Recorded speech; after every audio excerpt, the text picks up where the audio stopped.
Yeah, I'm not gonna lie.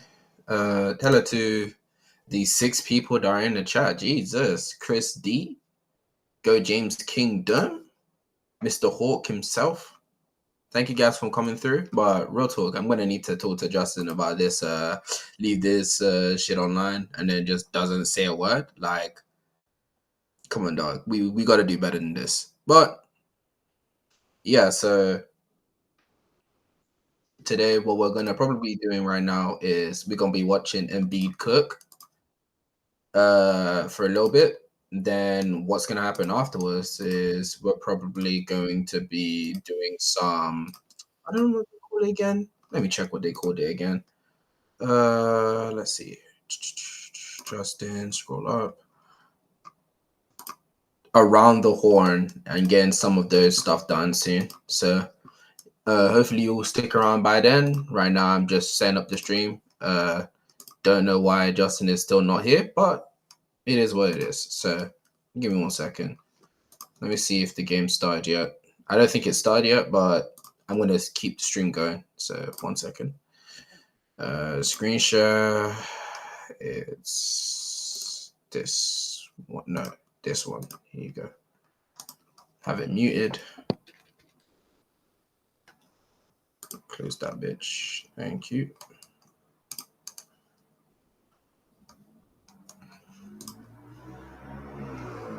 It's not streaming. Show it just yet. Yo, you can't show it just yet. You can't because we're live on YouTube as well. Oh, yeah. No wonder why you X'd my shit first. Yeah. My fault. What's up, chat? What's up? Oh shit! Damn the new camera. Yeah. Oh shit! Now the bot didn't. Now the bot did not even check to see how his cameras work. Tough. Oh man, it's tough out here, bro. Hey. Okay, all right. That's enough. That's enough out of you, buddy. It's a buttery right now, dog. Bad. Chat. Hold on, let me. Damn, god damn, I didn't need to. So your hands are completely fine, but your face is completely grainy. Tough. What is? I'm here now. Shit. What's also jump scare of doom, bro. I don't like how you were so close to the mic.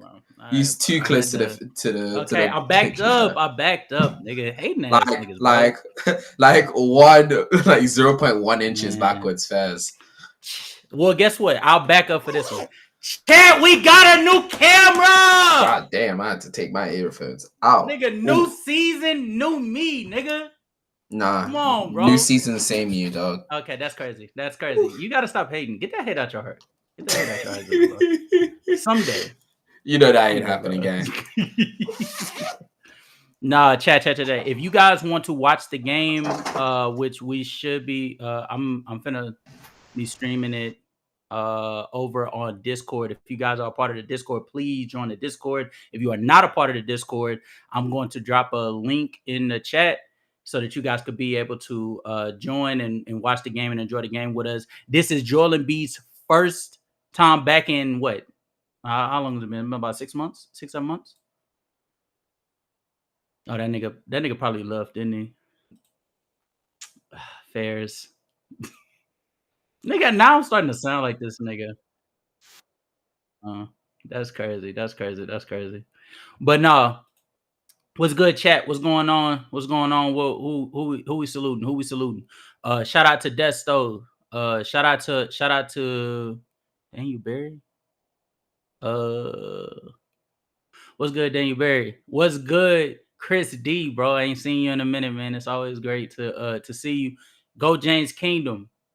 Ajani, my guy. I actually got a video that I'm working on that's gonna be centered around some shit that Johnny done got himself in, because this, I ain't gonna lie to you, this Scottie Pippen hate and this Jordan Glaze is getting out of hand. It's getting fucking out of hand.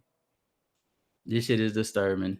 It is getting disturbing. But salute to everybody that's here. Salute to everybody that's here. All right. Here right now, what we my fault.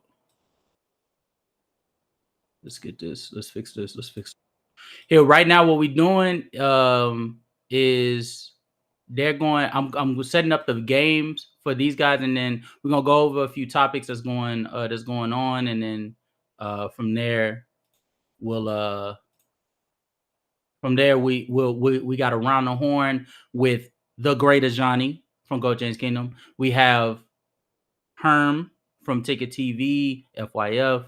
If you a part of the basketball community, you know that nigga. We also got Ace 30. Again, if you're a part of the basketball community, you've heard of Ace 30. And then we're gonna wrap up the stream, but we're gonna wrap up the stream a little early. However, we're gonna be back in on Sunday. Oh, he said what we do now. That the shit that's going on with best takes. That shit is a little crazy. That shit is a little crazy.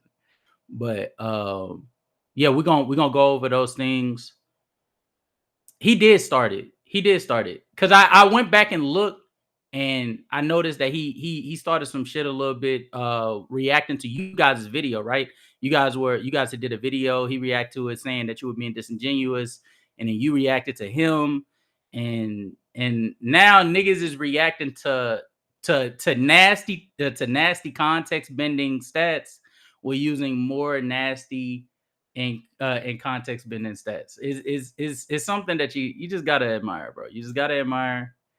And I ain't gonna lie to you. I'm not mad at it, but at the same time, we gotta point a spade out. You know what I'm saying? Shout out to the 10 over here watching us. Shout out to the few that's over here watching us on YouTube. I appreciate you guys for tuning in. All right, so business is business. So let's go ahead and get into it while we are over here watching the Philadelphia versus Minnesota Timberwolves game. Joel Embiid is back. It is wonderful to see. Before we found out about that, we also found out that Russell Westbrook has signed with a team. Finally signed with a team. I know, right? And within that, we were able to look back at some of the things that were being said before he even signed with that team, and for that, it got pretty nasty. Let me show y'all what the fuck been going on over in Pat Bev's podcast, bro. On God, it's fucked up what happened to Russ. And Russ got a bad take because of that Lakers team. That's the truth, bro. That's the truth. You talk to T-Lou did interview with motherfuckers. I love Russ. Ever since Russ left the Lakers, bro, he's been on a minimum, bro. We've never seen this ever. We've never seen a player who's been the MVP, who's impacted the game, who they call him names and tell him he can't shoot, go to the playoffs, shoot 40% with the Clippers the very next year. Right? Take a less demeaning role with the Lakers. Take a less demeaning role with the Clippers. He's been a sixth man ever since he's left the Lakers. He's a starting point guard in the NBA. He's arguably one of the top 3 point guards to ever play the game. You tell me this man can't get on the team? Nah, I ain't gonna hold you. I was with him until he said that nigga's a starting point guard. Bro, I ain't gonna lie to you. In Big 2025, I ain't gonna look. Chris D even know what it is. In Big 2025, I ain't gonna hold you.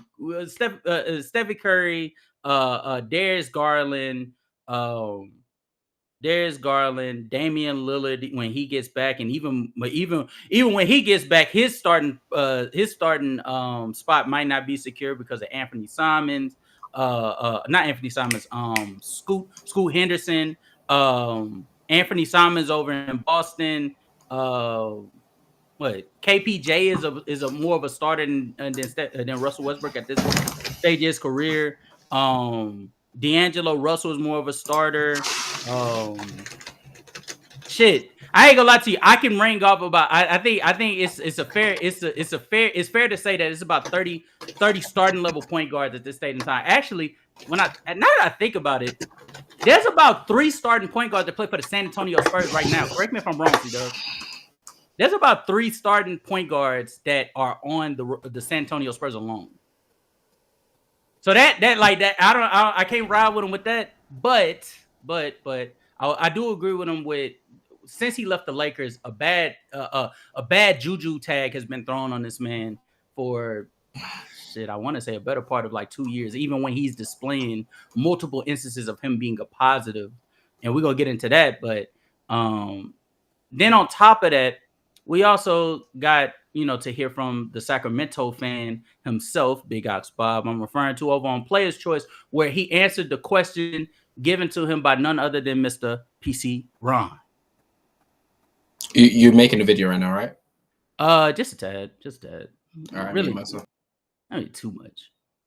Nah, you more than welcome to like jump in if you want to, but Yo, Ox, I do want to ask you though, like previous to Russ signing, you guys were what you were. Now, did he make you guys better? Do you feel like you guys got better by signing Russell Westbrook? Well, like I just said, for what it's worth. Like I just said, I think Russ is gonna make us reach our fullest potential, whatever that might be. Like whatever that might be. Just I think saying, he's gonna push us a little further. Yeah. You know what I mean? What, I don't think he. I think. Nope. Hold on. Let me see. Unless it's me. Go ahead, play again. Hey, can chat? Shay, can you? Play. Shay, I can't hear you. Hold on. Let me see. We can't hear you, but just play again. You know, yeah, they can listen. They can trying listen. to, he's trying to win. You know what I'm saying? He wants everybody else to too. So I just think he's going to push us to our fullest potential. So yeah, I think it makes us a little better. I don't know what that means. You know what I mean? I don't know if that's going to be the difference from a 10 seed to an 8 seed, or you know what I'm saying, a 10 seed to a playing. You know what I'm saying? We're a playing type team. So you never know. Maybe we can get lucky. And get a 7 seed and play Houston. You know what I mean? I don't know. And that piqued my interest because I'm not gonna lie to you. On surface, just hear me out, chat. On surface, a team that has Zach LaVine, Sabonis, Russell Westbrook, DeMar DeRozan, Keegan Murray, who just a few seasons ago, he was on the up and coming. Niggas was ready to already, get his contract, his max rookie contract extension in writing and signed off. And Malik Monk. This team should be a playoff team. This team should be one of the 8 best teams. And if they are in the play-in, them, like we project the Dallas Mavericks or the Golden State Warriors, they should be at like the 7-8 spot in that play-in spot, if in case they are. But for some reason, I just can't help but to feel like this team is just like they're putting their faith in the wrong egg. Like, well, not the wrong egg. They're putting their egg in the wrong basket. Like just follow with me. Zach LaVine last year, right? Zach LaVine averaged 23,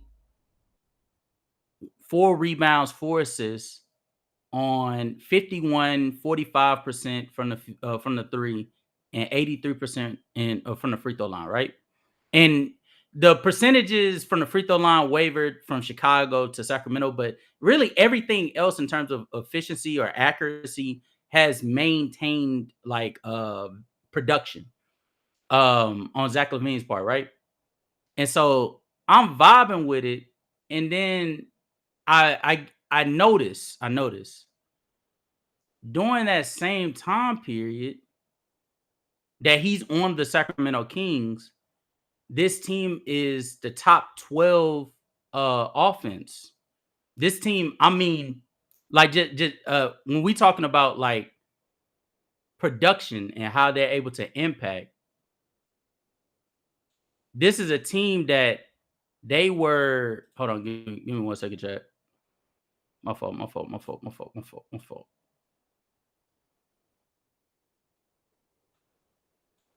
This is a team that, like, when we're talking about what they're based off of, they're based off of offensive production and impact and continuity, and they were putting up a 116.7 offensive rating. Now, to some people that might, want to do their due diligence and say, well, what were they before they got Zach LaVine? I want to check that. They were a top 7 offense, but they were 115.3 offensive rating. So they were behind the 8 ball compared to what they were with Zach LaVine. So I was a little bit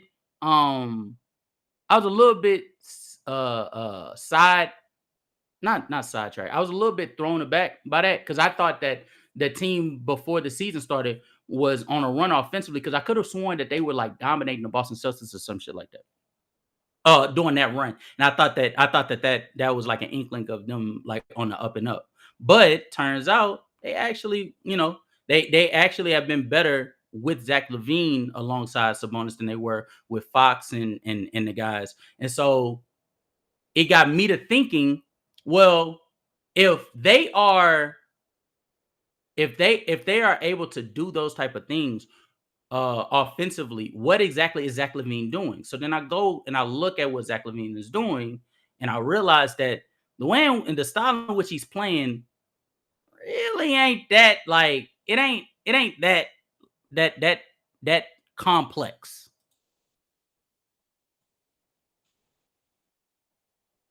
So here he spins off, he gets a fadeaway. That's a tough shot, which credit to Zach LaVine for knocking down. But anybody that has seen a Zach LaVine like led offense, you understand that that's pretty much where you want him to take those shots. Right here, he goes attacking a closeout off of Valanciunas kick out. Here's a rebound from, I think that's Kevin Huerter to him, open 3. Like, these are pretty like fundamental ethical buckets, if you will, right? He misses off of a ISO. Valanciunas kicks it back to him, knocks down a 3. And this is against San Antonio, who I think is without Wemby doing in this game, right? Another fadeaway out the post, or out the high post.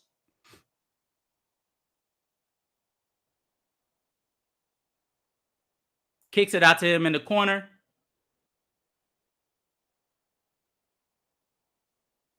So I'm seeing shots like this, in no disrespect to him again, but it's not like Zach LaVine is really doing anything of substance when it comes to like the shots that he's taking. He's basically benefiting off of interior creation. So like Valanciunas kicking out to him, or in theory Sabonis as well, right? So then when I go and I see what is the offense looking like with Sabonis at the helm, it looks a little. I'm not saying that it's I'm not saying that it's able to be sustainable to run the offense primarily through him, but I mean, it looked like he was running the offense pretty competently, right? And so this is against OKC, the best defense probably of this, well, like a top 5 defense of this modern era, and that everybody was healthy. Chet is there, as you can see. SGA is there, as you can see. Isaiah Hartenstein is there, as you can see. Lou Dort's there. Everybody's there, right? So this is one of the sets. So he fakes a handoff, gives it to DeMar DeRozan. DeMar DeRozan, because Sabonis seals off, gets an open midi, takes the midi, knocks it down, right?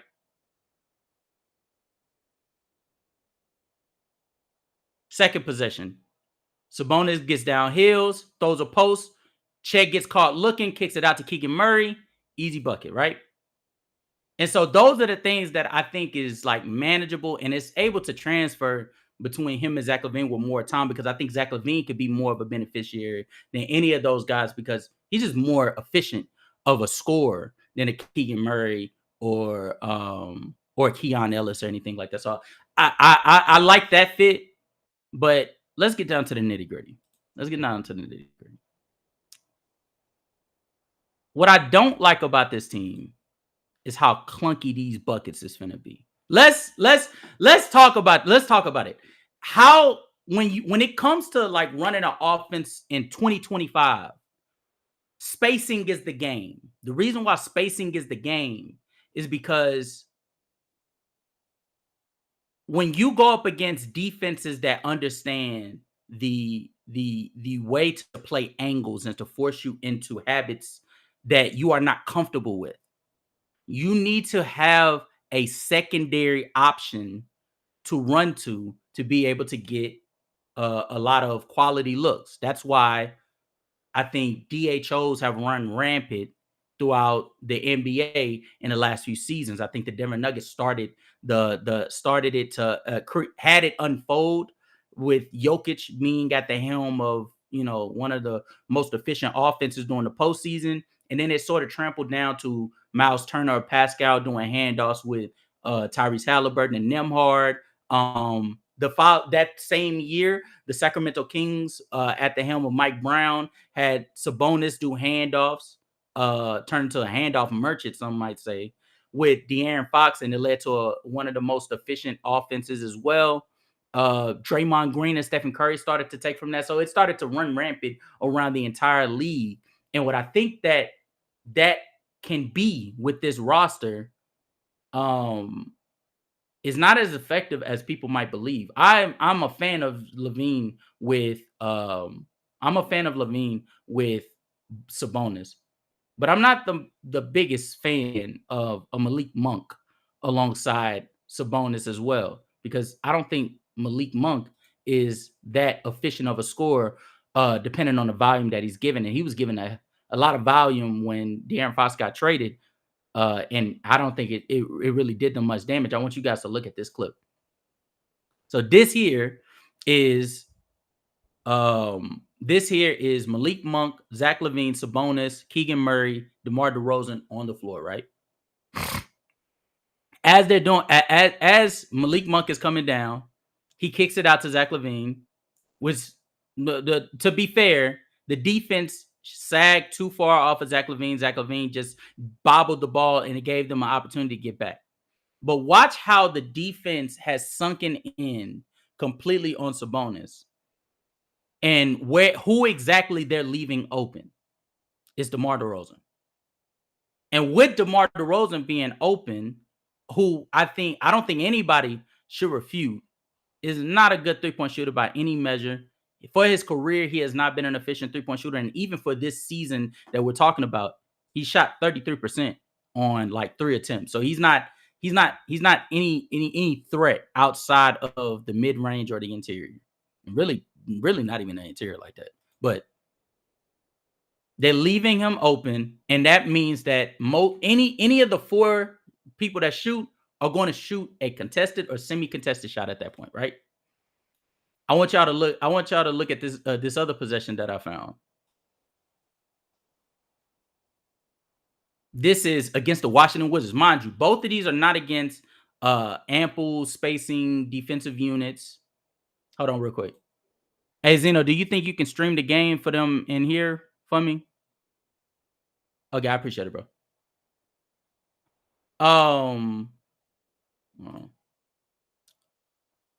So mind you, between the Pelicans and the Washington Wizards, these are not ample spacing.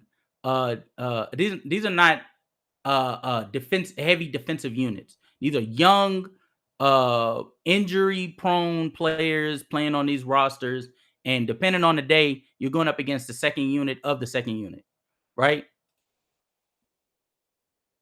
DeMar DeRozan gets a screen. It's like a shade from Zach LaVine. Zach LaVine comes off.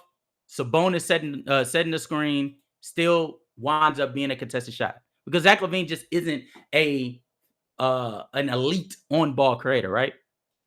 And so with that, I think that is a problem that they're going to have to address.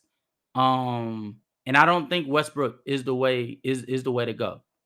Westbrook is a person that we saw last season have a rejuvenation in terms of his scoring ability, especially playing alongside somebody that is a even better facilitator of the offense, and Nikola Jokic, something that he was deprived of. Even for the Lakers, I think even Laker fans would have to admit Russell Westbrook was having to take on more of an on-ball approach because LeBron was dealing with injuries for the 2 seasons that Russell Westbrook was there.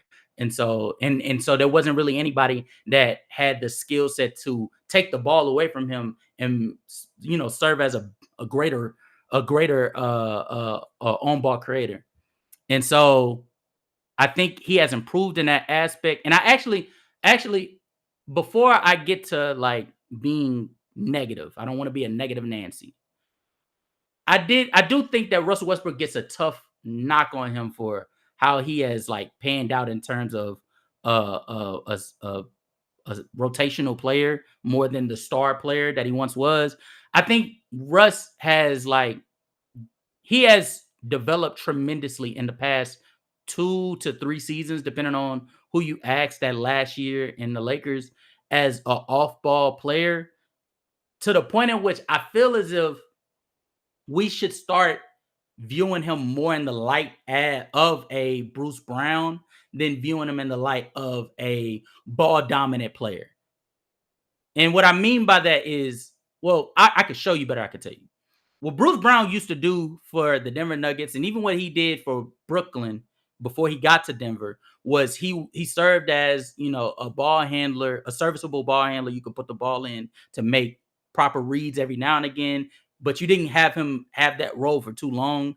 And he was very, very good at setting screens, cutting, attacking closeouts, and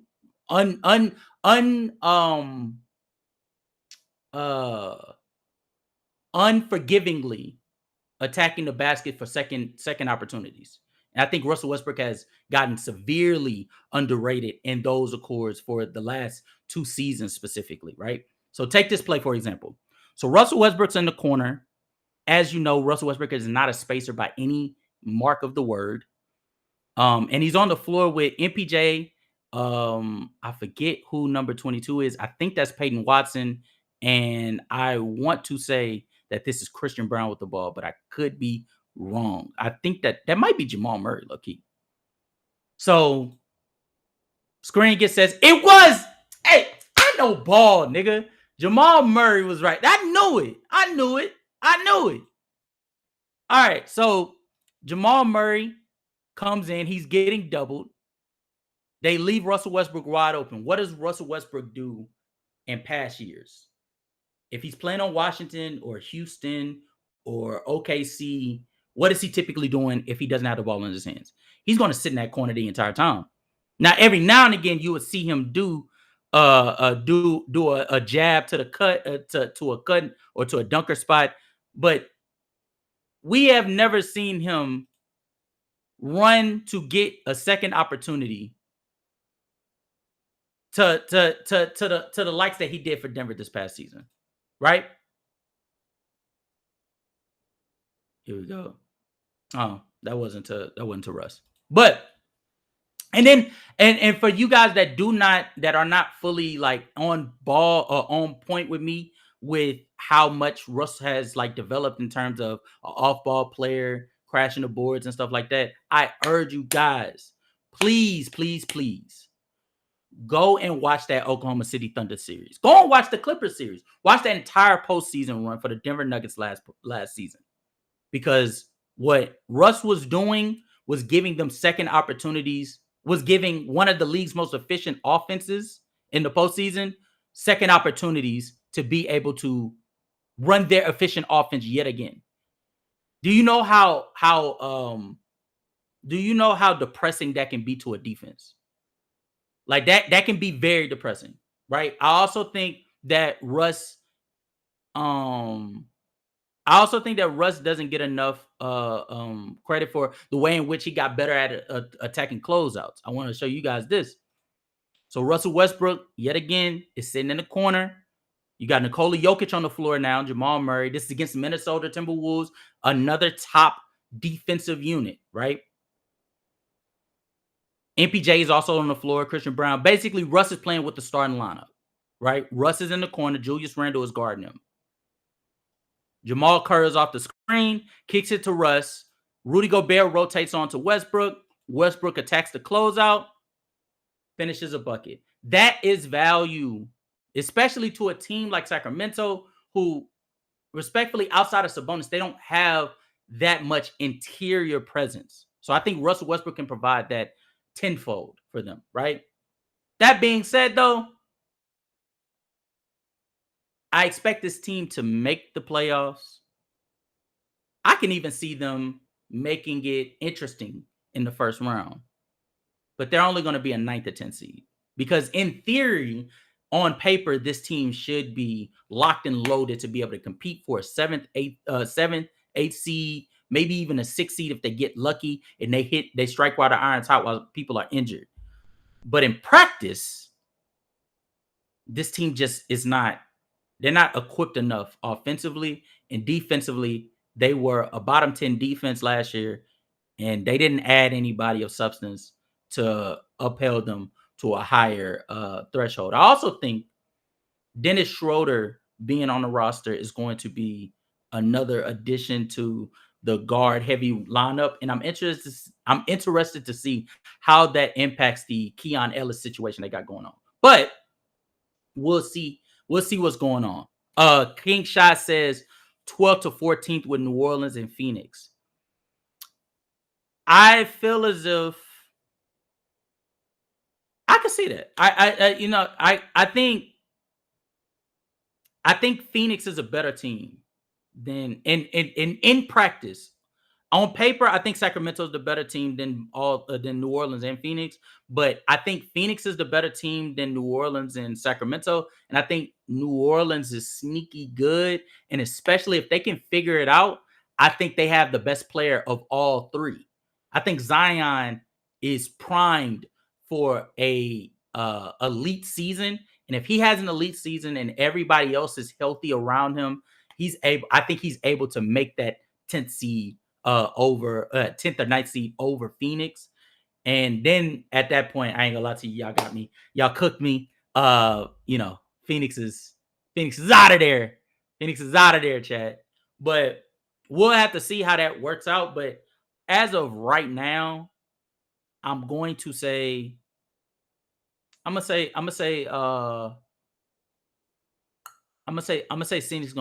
Sacramento is going to make the play-in, but they'll be the 10th seed. That's what I'll say. No. I haven't lost faith in my Phoenix pick, but I have to be realistic. There's some people there's some teams that are, if healthy, very, very, very, very good. I think New Orleans, especially what I saw this preseason, they can be very, very good if healthy. I just don't think they're going to be healthy. I also don't think Sacramento is going to be the healthiest, and I damn sure don't expect the Grizzlies to be healthy. So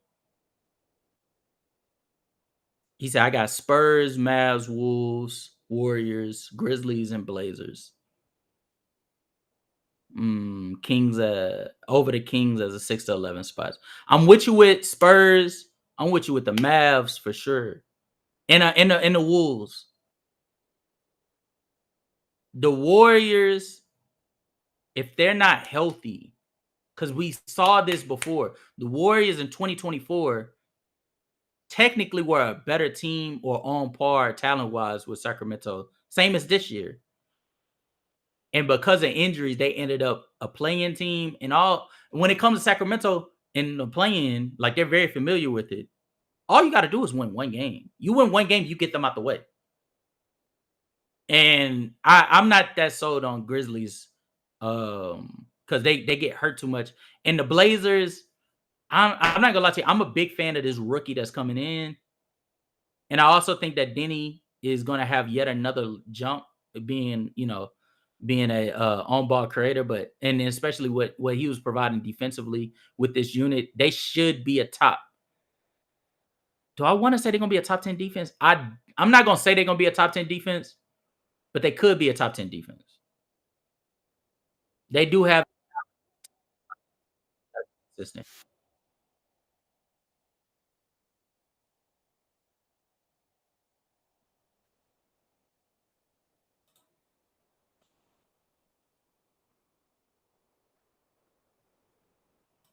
They could be a top 10 defense. They could be a top 10. Chad, are we Shay said, what's my thoughts on Sabonis this year? I think Sabonis is going to do it. I think Sabonis is going to be another. He's going to put forth another 2013 and 7 season. I actually think this might be a hot take. I low key feel like Sabonis is starting to build a case of being an elite offensive hub. Like no cap. Like I know the jokes about him being a DHO, being a DHO merchant. I know that those things are, valid, granted, but he's putting too many seasons of having like elite offenses for me to like not think that they could, not think that they couldn't have one this year. And if they have one this year, I feel like it's hard not to view him in that elite ilk. He said, you think he can become a top 25 player? Do I think he could be a top 25 player? I had to think about that, but off the top of my head, I mean, sure. I mean, if Sengun has a case to be a top 25 player, why wouldn't Sabonis? It just really, bro, we're in a really talented era of basketball. You know what I'm saying? Like for the bottom 15 to 20 players to potentially be a Trae Young, Devin Booker, Bam Adebayo, Pascal Siakam, Tyrese Halliburton, maybe when healthy. Like for Donovan Mitchell to potentially be your 15th best player in the league. That's scary. That's scary. Also, I think Sabonis was better than Sengun last year as well. I think D Mitch has a case to be top 10. I think that there's 15 top 10 players in the league right now. I think Devin Booker, I think D Mitch, I think KD, Braun.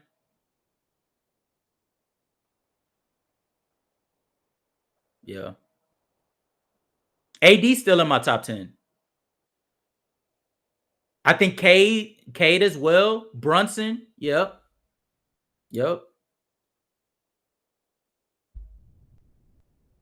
Nah, I don't think J-Dub, Mobley, and Cat. Well, Cat, yeah. Mobley, not so sure. Because he's either injured or that offensive value depreciates a little bit, in my opinion.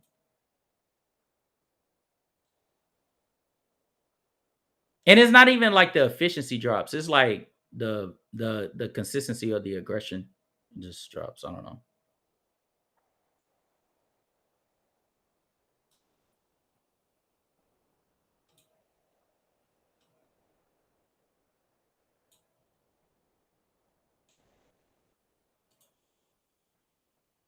Hey, good shit, Max.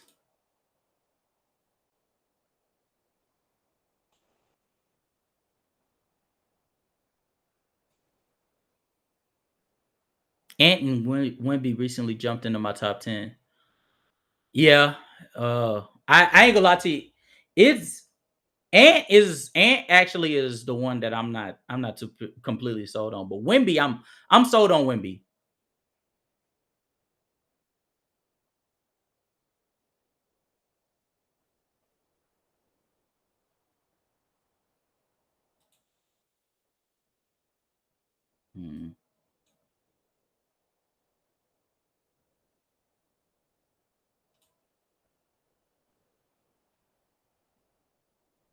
Good shit. Ooh. I ain't gonna lie to you. I like this team when Embiid's there, because like he just creates a lot for them.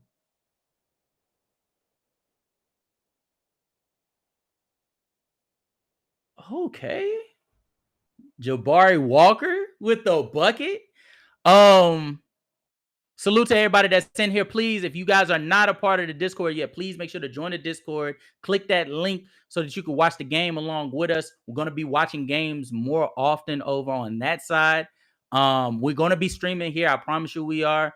But yeah.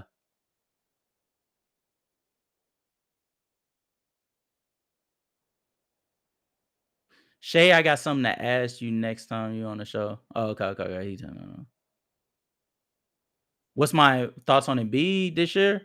It's really up to if he's healthy. I can't make a comment about somebody that, like, I don't know if you're going to be on the floor. Actually, I'm more confident that he's not going to be on the floor at this stage of his career than if he's going to be on the floor.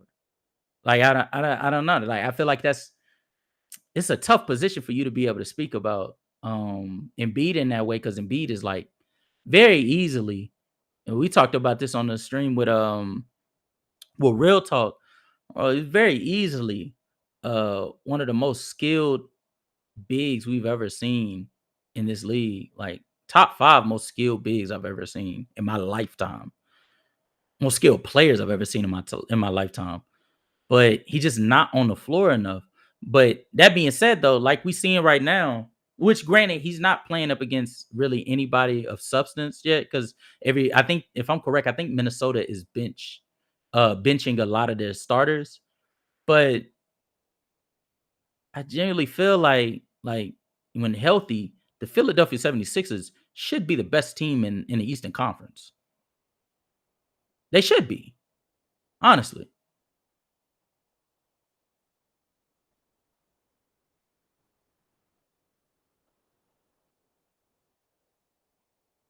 Oh, nah, Go Cash, you good. You good.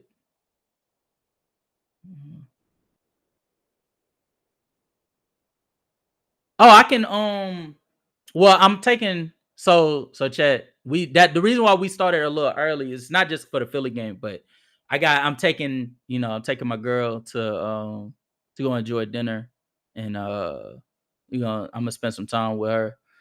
She didn't let me, get all of this shit set up and shit. So you gotta choose the wifey sometimes, Dub knows about that all too well, bro.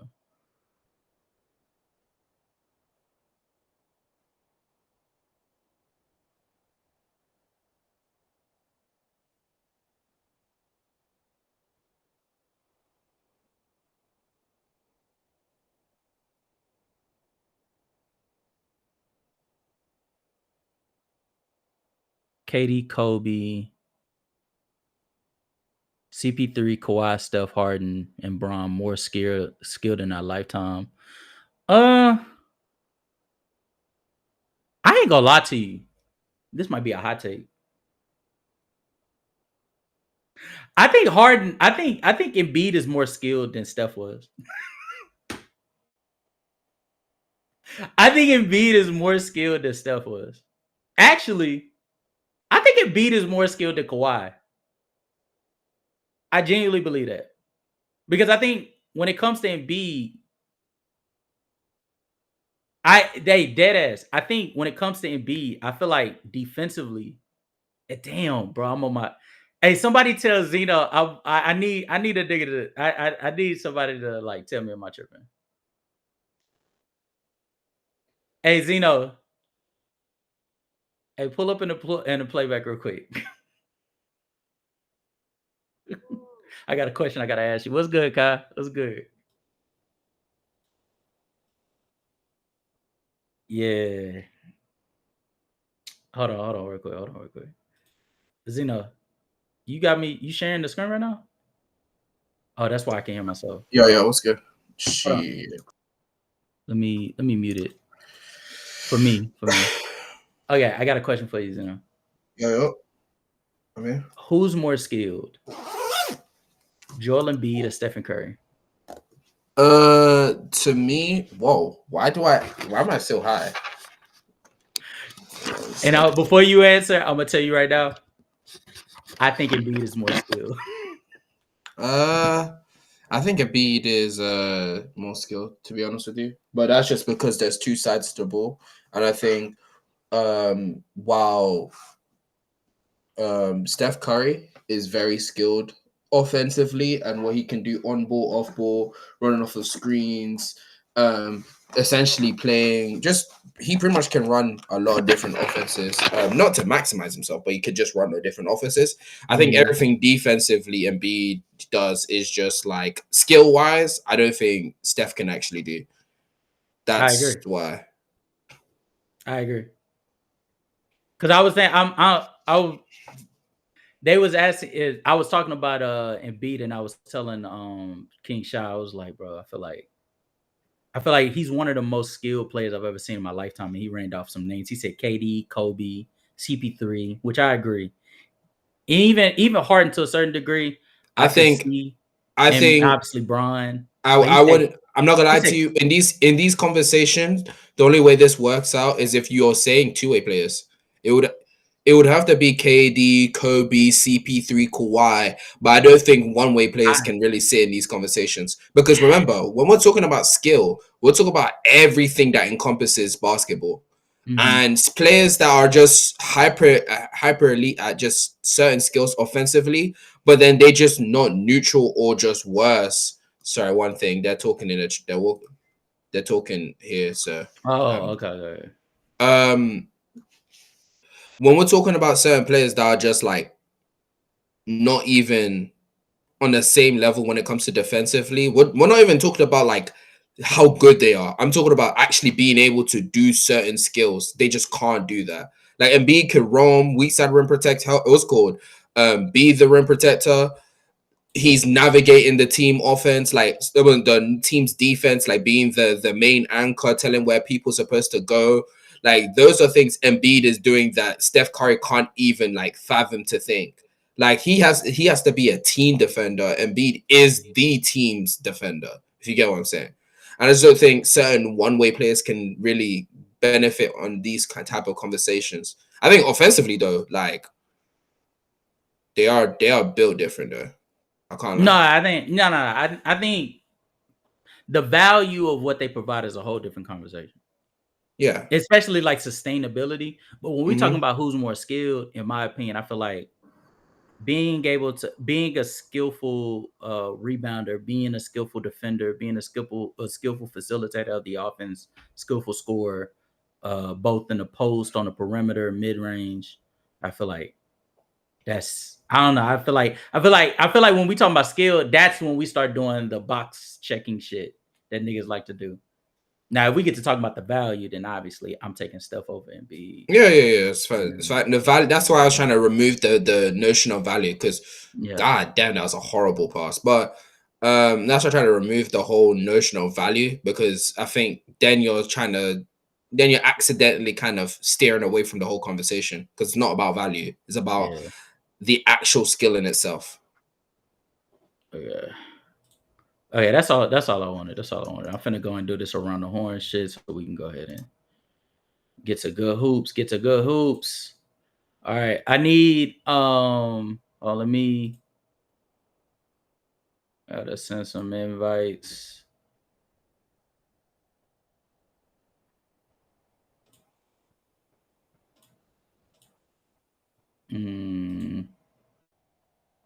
Are we saying invites, chat? Oh, he has to send a request first, don't he? Okay.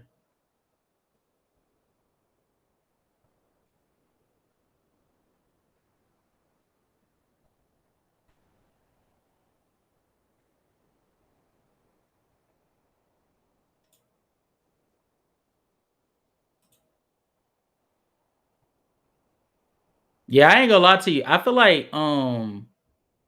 like when it comes to what's I'm gonna call it,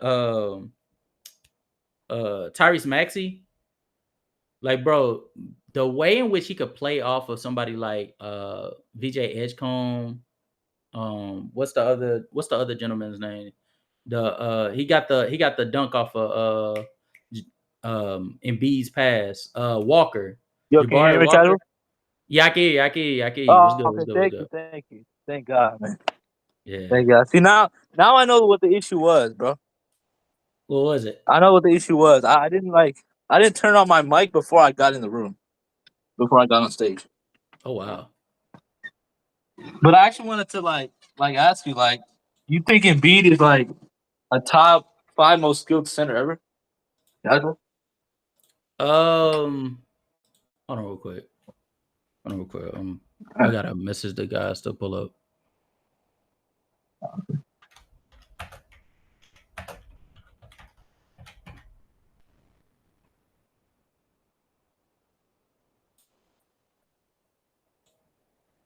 Yeah, I'm trying to be out time to fix a lot.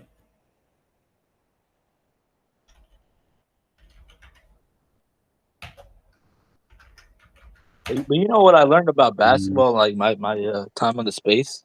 You know what I mean? Yeah. What? I learned that people that know basketball, like guys like a Johnny, Nick Wright, Thinking Basketball, Bill Simmons, Lowe, Jimmy High Roller, Gilbert Arenas, all these guys that know basketball. You never hear them call, even you casual, even Zeno. You never hear them call out, even Mars. You never hear them call out other people like dumbasses or call them out for the name. You know what I mean? Hawk is one of those. Yeah. He is a Zesty Jeffrey. You know what I mean? Like, Oh, bro, wow. Yeah, these guys are Zesty Jeffries. You know what I mean? These guys don't know basketball. That's why I say, casual. Like, if you don't know basketball, then that's when you call people dumbasses. Because you know what I'm saying? Like when your brain isn't there, you know what I mean? When your brain isn't there, then you got to resort to name calling. You know? Oh my God! Yeah, we're getting nasty. Like for How is example, that Zeno, nasty? I disagree with Zeno sometimes, right? But I know I know he knows the game of basketball. Like I respect his pick. That's why I'm willing to go back and forth with Zeno. You know what I mean? Yeah. Nah, I feel it. Damn, I'm trying to get a hold of everybody. Yo. Yo, Trusky. Hey, what up, Canada? Salute to the waiter, man. Salute to the waiter. Salute to the waiter, man. Salute to the Hey, waiter. I got my plate. Hey, man, I got my button up ones around the horn, right? I had to. Oh shit! Oh man! The guy, I got my coming blazer. with it. I got my blazer. I got my blazer over. You know what I mean? Not the blazer, nigga. I'm from. Hey, it's around the horn. He says around the horn. I had to come prepared. You know what I mean? So I feel it. I'm trying to get so I'm trying to get a hold of these niggas. Hold on, let me see if I could. Can I call this nigga? I literally could call him. That's crazy. oh shit. Okay.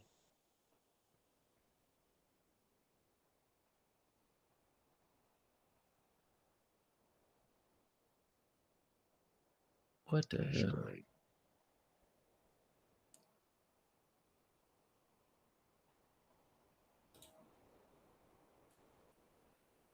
Hey Chad, I'm trying to get a hold of Johnny first.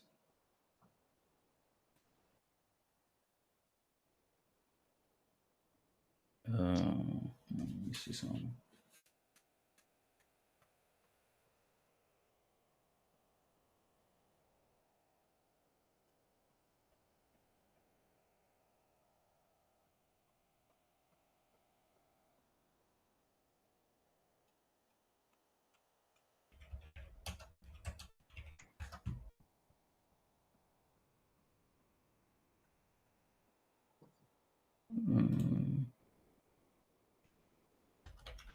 You still watching the game, huh?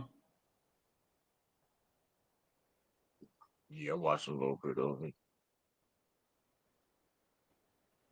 Okay. Hold on. He said.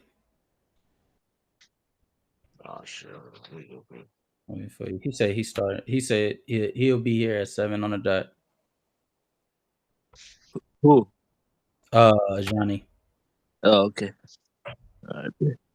Damn. So 2 minutes from now. Okay. Yeah. I guess maybe I was a little too premature with it because I did tell him 7. Yeah. Yeah, we got content. Damn, hey Johnny gonna pull up, and Johnny got a live an hour from now too. Yeah, he really pulling out a clutch for me real quick. Shit, Yeah, okay. let me see what's 30 on. Is 30 in like any of the servers right now? I Oh I don't see yeah, him. I know. I just picked up on that. I'm tripping. I don't know, man. Yo, man, Hey, it's cool. It's cool. We're in the same boat, brother. We're in the same. man, I so Well, King Shout, if because Herm was supposed to be the last part. If Yeah. he doesn't join, would you like to play? Oh yeah, for sure. Okay, cool.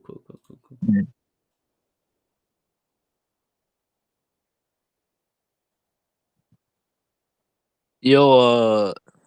Yo, Casual, you watched the episode today and yesterday, though, right? You said PC. what? You watch PC episodes like the last couple of days. You watch PC episodes the last couple of days, like the yesterday they were debating AD versus Kareem, that's and then nasty. it is wild, yeah. Because Dog, it's Chilltown said preseason that. time now, bro. Uh, It's preseason, man. I'm Why about we to say no. That's what I'm saying. They compare the 1980 Lakers to they this both year's light Mavericks. skinned? Cause they both light skinned, so it's like AD Kareem. You know, they Yeah. both light skinned, they big man. You know Well, what I you think mean? they light skin? You think they light skin? Oh, that's I crazy. mean, I don't. You could say both of them light skinned. I don't know. I Damn, don't know. bro. I'm trying to figure out like what's the point of comparing the two at that No, time. no. Like Look, at but the, hey, you know guess what I what? mean? This ain't my words. This was chill, and they be having some crazy stuff over PC. They said Flag was That's Magic crazy. Johnson. They be saying some crazy shit, you know. Oh But shit. shout out to them though. I think Flag is gonna be awesome. Can we just wait though? Like I get it, Yeah, I agree. and I think Flag gonna be like that too. But like, come on, Yeah, bro. Like, I mean, yeah, I agree. I think Flag could be like the next Kevin Garnett. I think that's his I think most similar it's play comp. lazy. It is lazy That's because the right. only reason why they said that because Cooper is playing technically point guard right now. That's why only reason Yeah, why they said that is like he's a you know me a tall wing playing point guard. It's like yeah. And Cooper playing point is like disgusting. That's they disgusting have as no hell. choice. They kind of got no choice though. And Yeah, it's not he's gonna be the facilitator, but it's not gonna be like people looking too much into it. For like, here's the thing, yeah, especially nowadays too. If you look at how offense is being ran, the best player has their ball in their hands a lot of times anyway. So you kind of yeah, even if you're like that as a basketball player at a high level, you're gonna have to make plays. That's like kind of yeah, like a non-negotiable thing if you're that high caliber player. You know what I mean? yeah. I agree. Like I said, they were talking about Joel Embiid earlier. You know what I mean? Yeah, He like I've seen him improved on his play. He wasn't necessarily like a playmaker when he came to the league, but with the player he yeah, became, he has to be. So it's like when so you can bring the ball like it's like I don't know the traditional point guard per se is not necessarily needed anymore because if you're that elite of a player, you're gonna have to know how to play make anyway and run the offense. Maybe not the whole yeah, game per se, right? Because you still need. I feel though you do need, especially now, you need multiple guys that can set an offense now anyway. yeah, So it's yeah. I not that agree. really of a big of a deal. Having one person, even if you are a quote unquote traditional point guard, isn't really. It's not like it ain't that successful like that. You know what I mean? Yeah, I agree. Yeah, like outside of I want to say outside of Magic and maybe IT and like True point guards don't really win. Yeah, I agree. Because yeah. Steve Even Nash, even with that, Kid, yeah, Chris they don't Paul, win. like they didn't really win. They talk about that on Eh, Gil. That was on Gil's Arena was talking about that. Yeah, It was like those guys, those type of guys, which is true though. Those type of guys, Grant, Steve Nash, Paul are phenomenal basketball players. yeah, yeah, I mean, but those guys said that they don't. You know what I mean? yeah. I think It's like even like Rondo's a lesser tier guy, but yeah, they were bringing that up too. Like 2 years ago, they had like a heated debate on like the top 5 point guards, and Gil said Kid, Nash, and Chris Paul are better than Isaiah Thomas. And then he brought up, and then Rashad keeps bringing up championships because he only cares about championships. So then it turned into a they clash. yeah, but the thing about Detroit, why when they started winning, they added more playmaking. You know what I mean? Joe Yeah, Dumars was also running the offense too. It wasn't just Isaiah Thomas. So it's yeah, like I mean, like I said, I don't think that's a big deal. Cooper, um, running point guard for Dallas because it also gives them mismatch problems too on the other Yeah. teams. Now it's like they can run bigger lineups and things of that nature, and it can be versatile. You know what I mean? Because Yeah. the reason why he's doing it because Kyrie's out and he's gonna be back. Yeah. What end of Yeah. December? But how are they gonna utilize like D'Lo? Like that's my question. Come on, I mean he's gonna be coming off the bench. I Oh, think okay. like at this stage of his career, he's like a 6 man. There's nothing wrong with it. Sometimes games he's probably Yeah. going to start because you know how it goes in the regular season. People get out hurt or whatever, but I mean him adding that backcourt. You can play D'Lo Kyrie at the same time. You can do Yeah. that. Yeah, in the playoffs, I think that could work. But you think the lineup would be like Flag at the 1, Clay at the 2, then maybe PJ, AD, and Lively, and then Gafford would come off the bench. You could do that. I think when they fully healthy, You could probably get Kyrie away comes, with that low key. you can get Yeah. away with it. You can get away with it. But when they come back, I think it's gonna be Kyrie, Cooper. See that three spot. I don't think Clay's starting. I don't think Clay because of his deep. Clay's not the same level defender he used to be. Yeah, I And agree. Najee Marshall, PJ Washington, they fight. I mean, I think PJ Washington different. I think he's a starter. I think he's a more of a guaranteed starter. You think he's getting paid the most? Yeah. He getting paid the most. They Yeah, I have. I agree. think he's big. He's also can guard. Like he weighs 6'8". He's bigger than Najee and Klay Thompson. More athletic, and he can shoot. You can have Yeah. Klay Thompson come in, and they gonna split time with those guys. Klay and John, they gonna split time with those guys anyway. So it ain't like they not gonna get on the floor.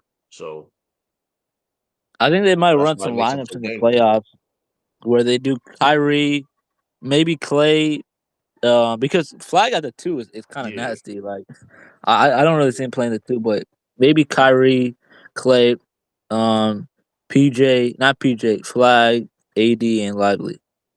Like Dallas's front Yeah, court is loaded. You know what I mean? They yeah, basically got 4 big men. I'm excited, man. These Texas teams though too.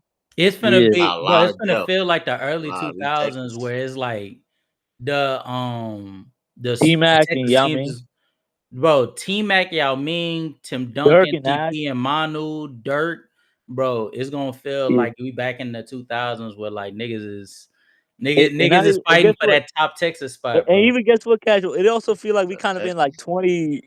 2013 to 2016 because Dirk was still like a solid player, and the Mavericks were still like winning 40 to 45 games, Mm-hmm. and then the Rockets with Kawhi and Dwight, and then the Spurs with LaMarcus and Kawhi were elite. You know what I mean? Yeah. So we kind of in both. I don't know. Me personally, I feel like it's nice to see like a competitive spirit between like Texas teams, because I always felt like the league is just in its at its peak in terms of Yeah, competition when the Texas team specifically is like competing. That, and then I think also when the big market teams are at the top. It's like Yeah, those two California. circumstances. Yeah, yeah, Cali, California is Boston, New always York. good. yeah, Yeah, because because like basically those cities in the Northeast are kind of close. You know what I mean? You Hmm. got of course Brooklyn and Knicks is always. I mean, that's mid off, but you know what I mean. It's yeah. something. You know what I mean? Brooklyn, Yeah. that's the Knicks, Like but Miami, Boston, the Lakers, like those teams, like even the Knicks for a little yeah, bit, they were all Miami. big So, in the late Atlanta, 2000s, that's early what the NBA 2010s. need to push.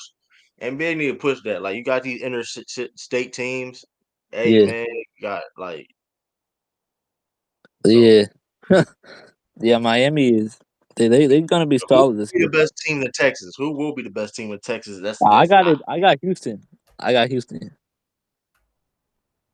I gotta see what Reece Shepard look like in the regular season before I can. And I Okay. look, he looked good in the preseason, but I gotta look because I guess they finally point guard. If you look at what he done in the preseason, he looking pretty Yeah, good. But we gotta see he can do that in the regular season.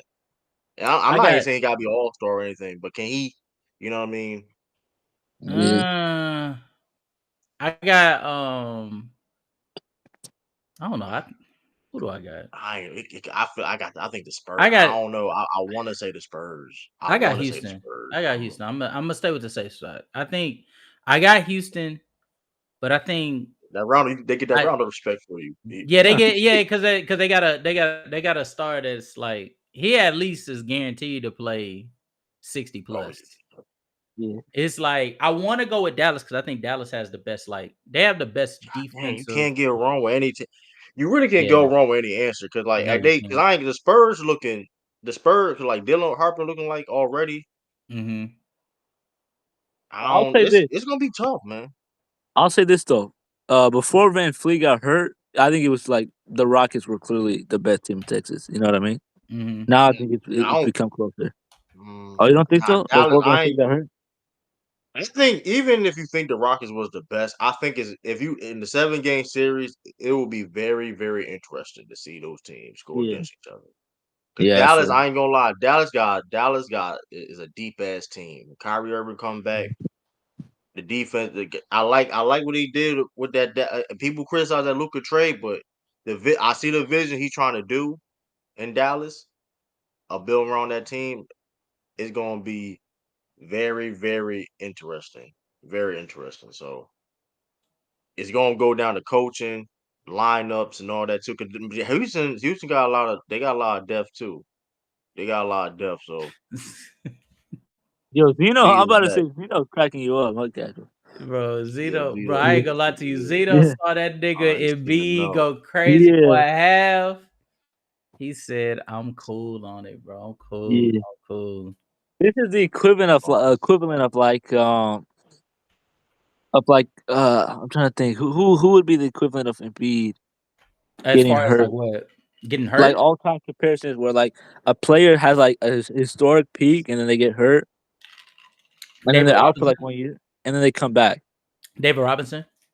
Well, D-Rob, but you gotta realize, Cash. Well, D-Rob was like consistently durable. Then he got hurt for 1 year. Then he came back. But he kept playing. But he was I think Joel Embiid maybe a 1-on-1. Of course, granted, you have guys that been hurt, but like the type of career that he's had, where it's like it's constant thing, and you know what I mean, and he still can play at like a certain level.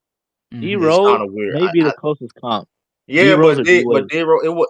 Yeah, but not like. But Joel Embiid is like, it's like you can predict this man getting hurt though. It's like that. Yeah, man. Like it's unfortunately, I think it's like it's a little bit different with Joel Embiid. So, I think Jokic and Giannis were always. He won MVP during this time because during these injuries, right? Because it's been his whole career. He has won MVP. So like that's kind of I think unique Jokic, thing too. Like Giannis, the fact that and he Luka. I think Jokic, Giannis, and Luka were always better since 2020. But I will say this about Embiid: he will be remembered as like the what you call it of his generation. He will be remembered as like the Patrick Ewing of his generation. You know what I mean? Where like he's worse than like Nah, I feel like if anything, he'll be like a T-Mac. T-Mac is worse though. Nah, but T-Mac is worse than Ewing. It's a little better. You can say a little bit better, but T-Mac in the T-Mac realm, you know. I mean, Joel B trying to find Joel B gonna get on podcast back in the day. Joel B gonna find on podcast back in the day. I got one. Put me with Jamal Murray. I got one. Moses. Moses is a crazy comp. He'd be like the Moses. I thought you were gonna say David Robinson. The Moses of his era. The Moses when he was at his best. I think that there was legit conversations on who was better, even during that time. No, he was the best player in the world. People took Kareem for granted. He was the best player in the world, though, casual. Yeah, Embiid was never the best. Embiid, legitimately, when he was on the floor, he had a legitimate case for being the best player in the world. The problem was he got hurt all the time. But Jokic, Giannis, and Luka exist. I think that's the issue. Like we can't ignore that. Like these places exist. No, I'm not. No, but he's saying is an argument. It's still he's in that conversation. Yeah, like regardless of like I don't believe he was ever the best player in the world either though. But I'm not gonna say he was never in the conversation because when he won MVP, but I always say that the conversation for best in the world is like so strict. Like it was always like in 2023, it was like Jokic, Giannis, and maybe Steph Curry. Like in 2021, it was KD, Giannis, and that's pretty much it. That's why I say it's very strict to me. But what he did in the MVP, like when he won the MVP, and then like before he got hurt, he averaged like 35 a game, like with 34, like in 33 minutes. Yeah. Well, that is true, but remember, Like Harden that, I averaged mean, 36 a game in 2019. We didn't even think he was no, top five. I'm saying, but I'm saying Joel Embiid was averaging 34 in 33 minutes. Like he was doing Yeah, it, like he was having these crazy ass games. Like he yeah, was getting more points than average minutes, and like yeah. that's like some 2K Yeah, ish. Like, crazy. and we see, I mean, he was He was one going of the league's crazy. I most can't efficient lie. scorers. He was one of the league. He was the league. He was like a top 10 defender. That's why I was Yeah. telling you, bro. I don't think you know what you were saying when you were saying AD was Oh peak yeah, higher that than debate we Embiid. had last time. Yeah, I Yeah, think AD was just a little better casual. I legitimately don't think you know exactly what you're saying with that statement because I But feel I like value. But when you value playoff translation, health, actually going deep in the playoffs, I but just like feel like Embiid, there even comes a the point where like defense. you have to contextualize why players look the way that they did. Like I think Embiid playing alongside Harden, granted, excellent facilitator, but Yeah, like the fact that like Embiid is playing alongside Harden and Tobias Harris, and yeah, then a developing Tyrese Maxey, and everybody else is sort of granted a supporting cast that is very valid to be able to compete for a championship. But AD is playing alongside the best, arguably at that time in 2020, the best overall player in the game in LeBron, while playing with the I best agree. by a wide margin defensive cast that you could possibly provide. Playing alongside Yeah, but Caruso, AD is a Dwight defender, the Howard. casual. They have to support No, but the Embiid best is a defender in the defender league. as well. But I'm saying He is, Embiid but is a he's not that defender. level. He's not that No, level. no. He's not AD's level defensively, but I'm Yeah. saying he's closer. His defensive capability is closer to AD than AD's offensive capabilities is to Well, we Embiid. can't really do it like that though, casual, because basketball isn't really played like we add up two sides of the floor. Let me give you an example, right, casual? If someone shoots the 7 threes and they 7 threes, right, and make 21 points, score 21 points. Another player 10 twos, 20 points. That player with 10 twos, they technically did score more. They technically did make more shots, but we all know which one is more valuable. It's a guy who's making the threes at that volume and Mm-hmm. scoring 21 points. So I think we got to weigh it more by the context. You know what I mean? So Embiid, so for example, AD being a transcendent defender and still being at his peak in 2020, a top 5 to 10 offensive, top 5 to 7 offensive player in the world. I think that's more valuable than Embiid being a top 10 defender and not even like a top 4 offensive player, top 3 offensive player. You know what I mean? Oh, 1 second. I'll be ready in 10 All right. minutes and 5 minutes with my girl. Okay. That will hold. Oh, I think Chris is trying to fix his audio. He said he Oh can't damn. hear us either. Where's a Johnny, What by the way? Johnny said that he thought it was 6, Oh, okay. and so because it wasn't working for him. Hold on, let me see something. Yeah. But what was I saying? I get what you're saying. Yeah. The part I disagree. I can see where you come from with that, but I feel like when it comes to like a player that play, well, first off, I think you're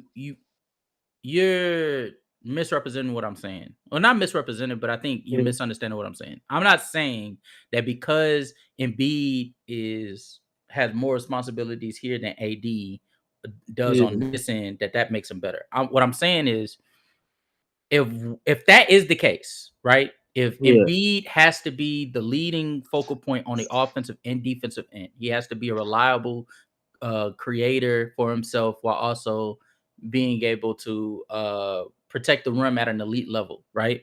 If Yeah. that's the case, the pieces that are around him decide how much on a game-to-game basis he has to lean towards that way. Yeah. Right? So when they go up against Brooklyn, he doesn't have to be as elite of a defensive player as he would against any other team because it's Brooklyn, right? Yeah. But against Boston, he has to be a little bit of both. Because in one game, Harden shows the fuck up, goes crazy. Yeah. The next game, Harden is like, where's Waldo? This nigga isn't scoring at all, right? Yeah. And in one game, Tobias Harris and James Harden come collectively to be able to put forth like a elite like performance that puts them over the top. And then the following two games, Embiid has to play at a abnormal rate on the offensive end. All this while consistently having to be more of a defensive rim protector than he did in the prior series, because unlike Brooklyn, this is Jason Tatum, Jaylen Brown, Derek White.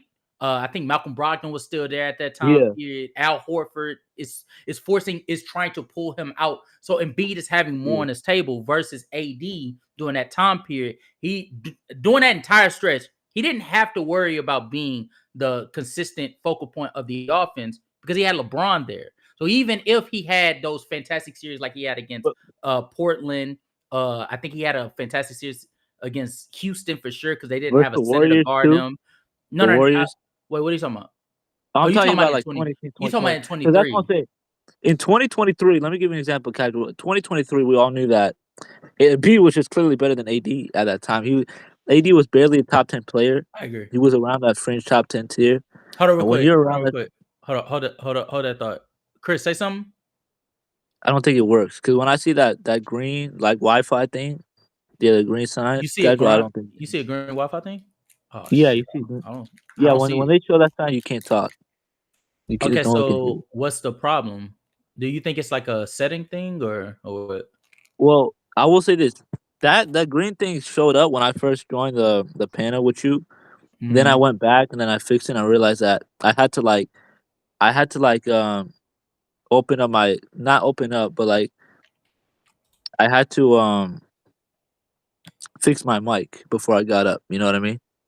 How do you fix your mic? Like, what did you do? So like instead of like, let me give you an example. Instead of like turning it off, I got to turn it on. Yeah, I got to turn on my mic. How did you turn on your? Wait, what?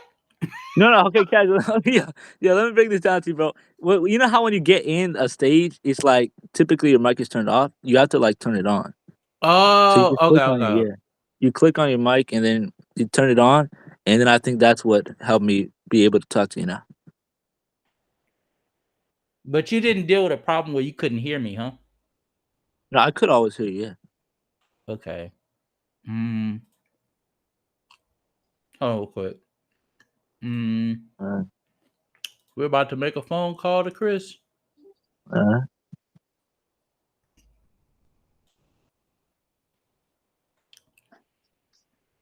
Yo. Oh.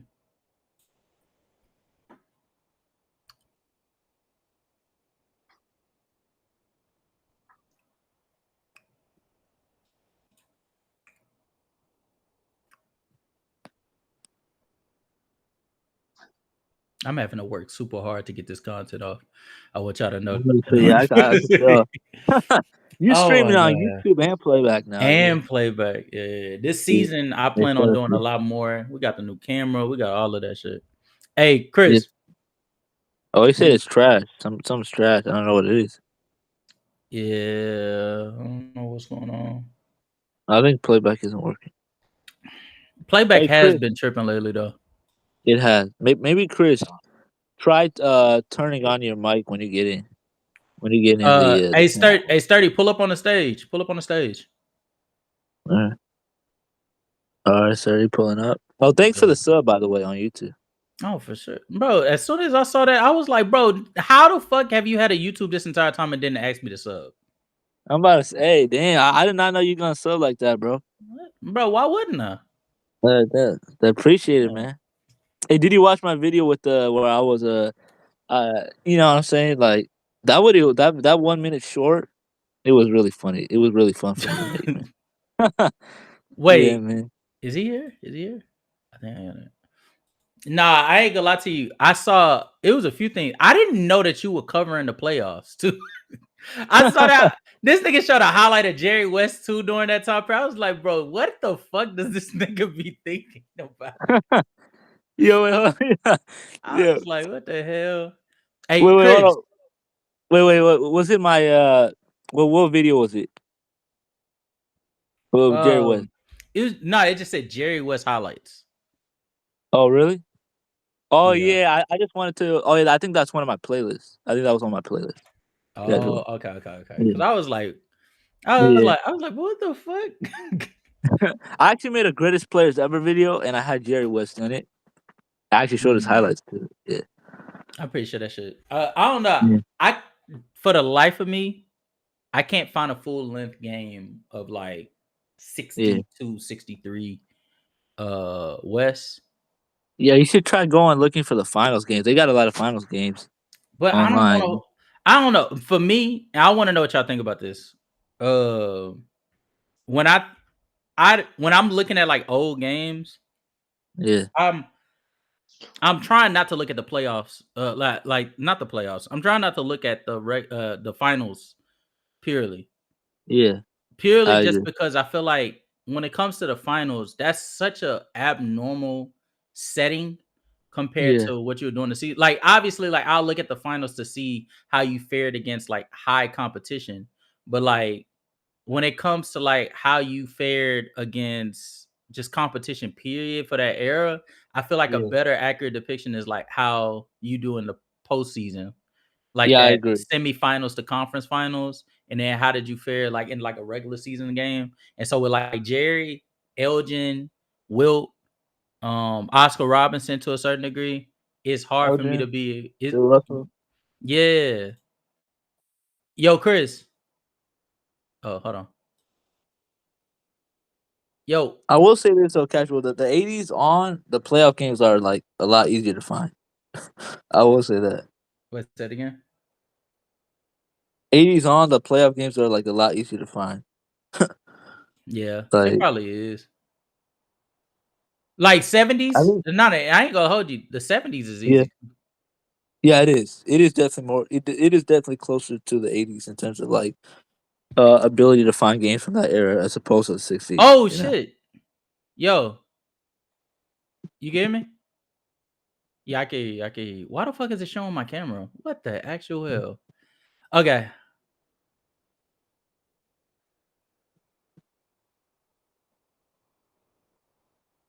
Yeah. Wait, wait. Okay, he said, okay, so what I think might be happening. Can you share your screen? Are you on your PC or are you on your phone? Me? Phone, No, yeah. I'm talking to Chris. Oh, okay. Okay, can you share your screen? Okay. We finna guess what, chat? We're about to do some heavy lifting right now. Come on, let's see. Facts. Okay.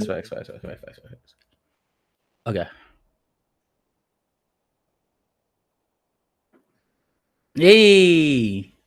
All right. Go to Microsoft Edge. Oh, that might be the problem, low key. But go to Microsoft Edge. Yeah, because you're using an Edge. I started using Opera for this exact reason, because it's just simpler.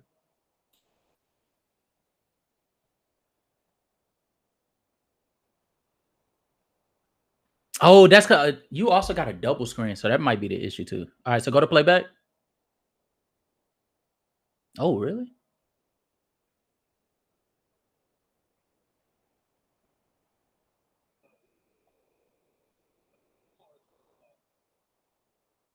Damn, I Hmm. forgot PC's on too. We did. Yeah, We shout. did. I actually pulled up yesterday, real talk, and Ron was saying some crazy shit about D Wade being better than LeBron in 2011. You know what I mean?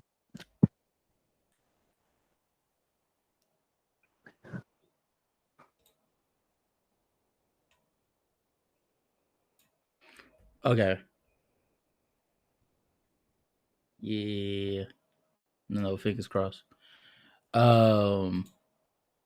Okay, go to. Hold on. What the? Okay, so go to okay, so go down, go to 3 on stage. Yeah, go to request to speak. All right, let me go here. Let me accept that.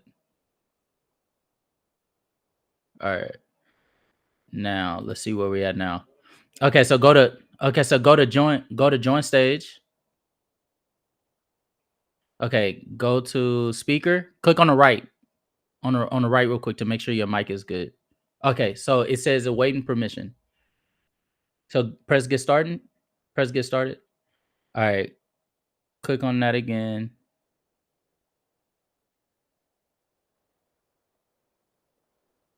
Communications.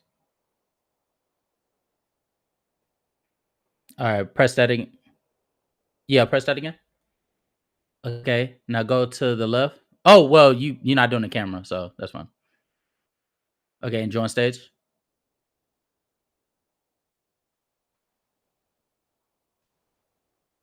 Okay, now let's see.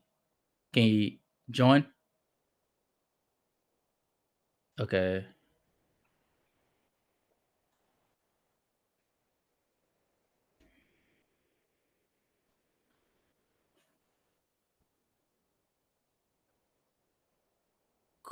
Chrome might be because that's a yellow. What's we Yeah, call it? yeah, it should work. Cause that's what worked for me. Wait, how can you can hear me though, right? Yeah, I could. On the stream, Yeah, yeah, I can. you can hear me. Yeah, I could. Yeah.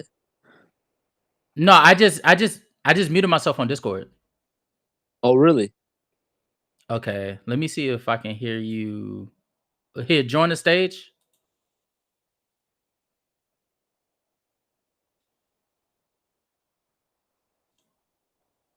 Wait, say that part again. Did I muted you? It's Perfect. Now going I see Chris. slow. Okay. Yeah. Yeah, you might have to use Google Chrome. Okay. We still waiting on Sturdy too, by the way. Yeah. Damn, Sturdy gonna cook or he Nah, gonna it's he gonna it's good because playback has been on some bullshit lately anyway. yeah, for sure. Yeah, playback man getting worse, yeah. I unfollowed I ain't gonna playback lie for to you that because shit. I don't use this shit anymore. When it comes to like streaming or like talking and shit, I just be on Opera now. Oh really?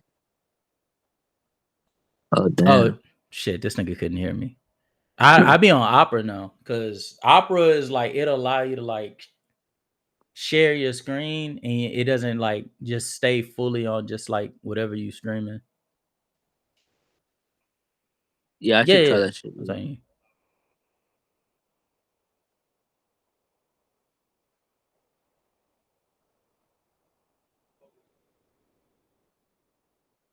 Damn, fuck, bro. This nigga real talk didn't even start streaming before me, and this nigga gets to be at the top of the shit. Man, this some bullshit.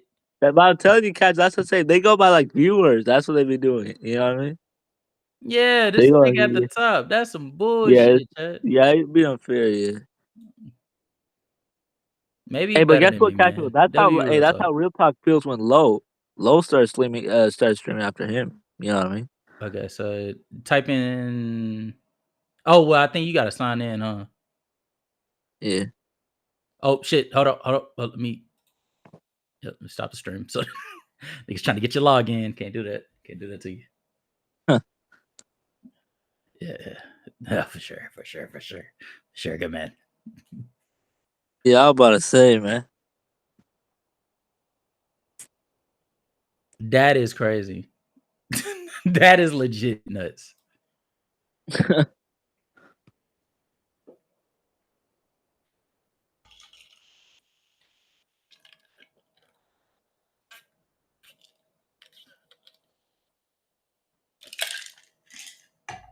Like that's why I can't fuck with him. Yeah.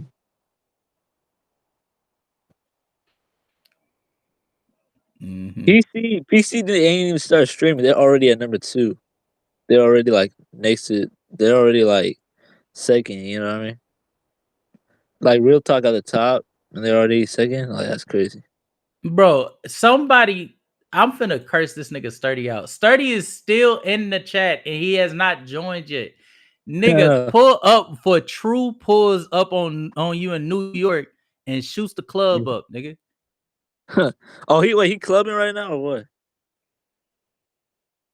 Oh shit, we are on YouTube. Hey, Casual, too. can you hear me? Damn, my fault, guys.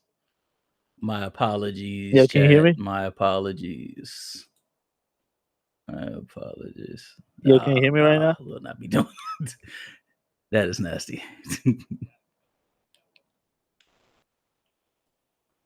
Just a tad.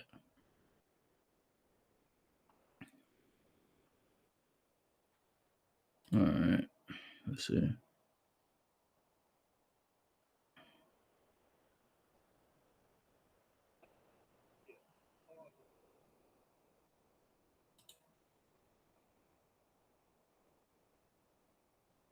Oh, yeah.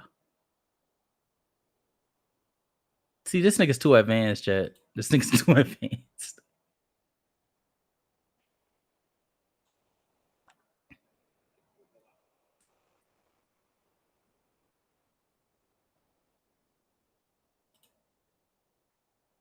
Okay, let me accept.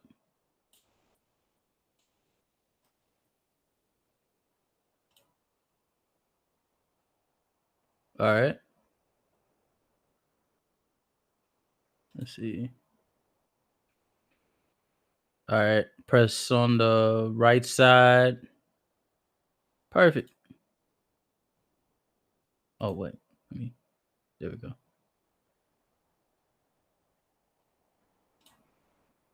Do we got action? We got action?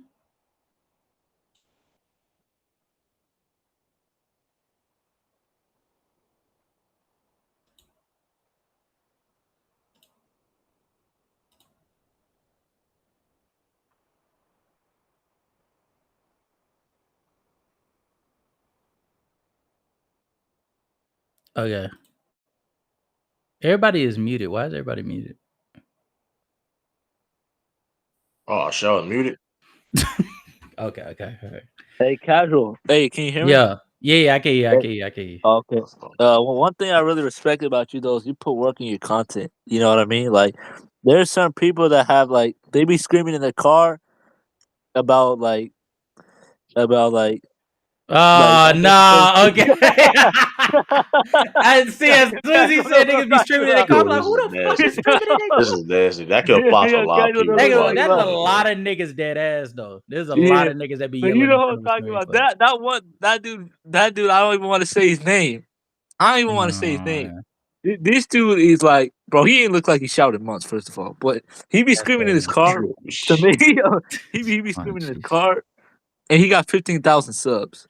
Nigga said I got muted. Nigga, you ain't get muted. What the hell? 15,000 subs. Oh, was he muted? Oh, damn. Hold on. My freedom of speech is crazy. Unhand me, he said.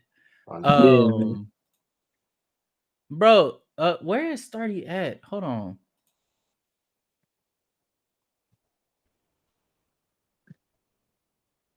Wait, please.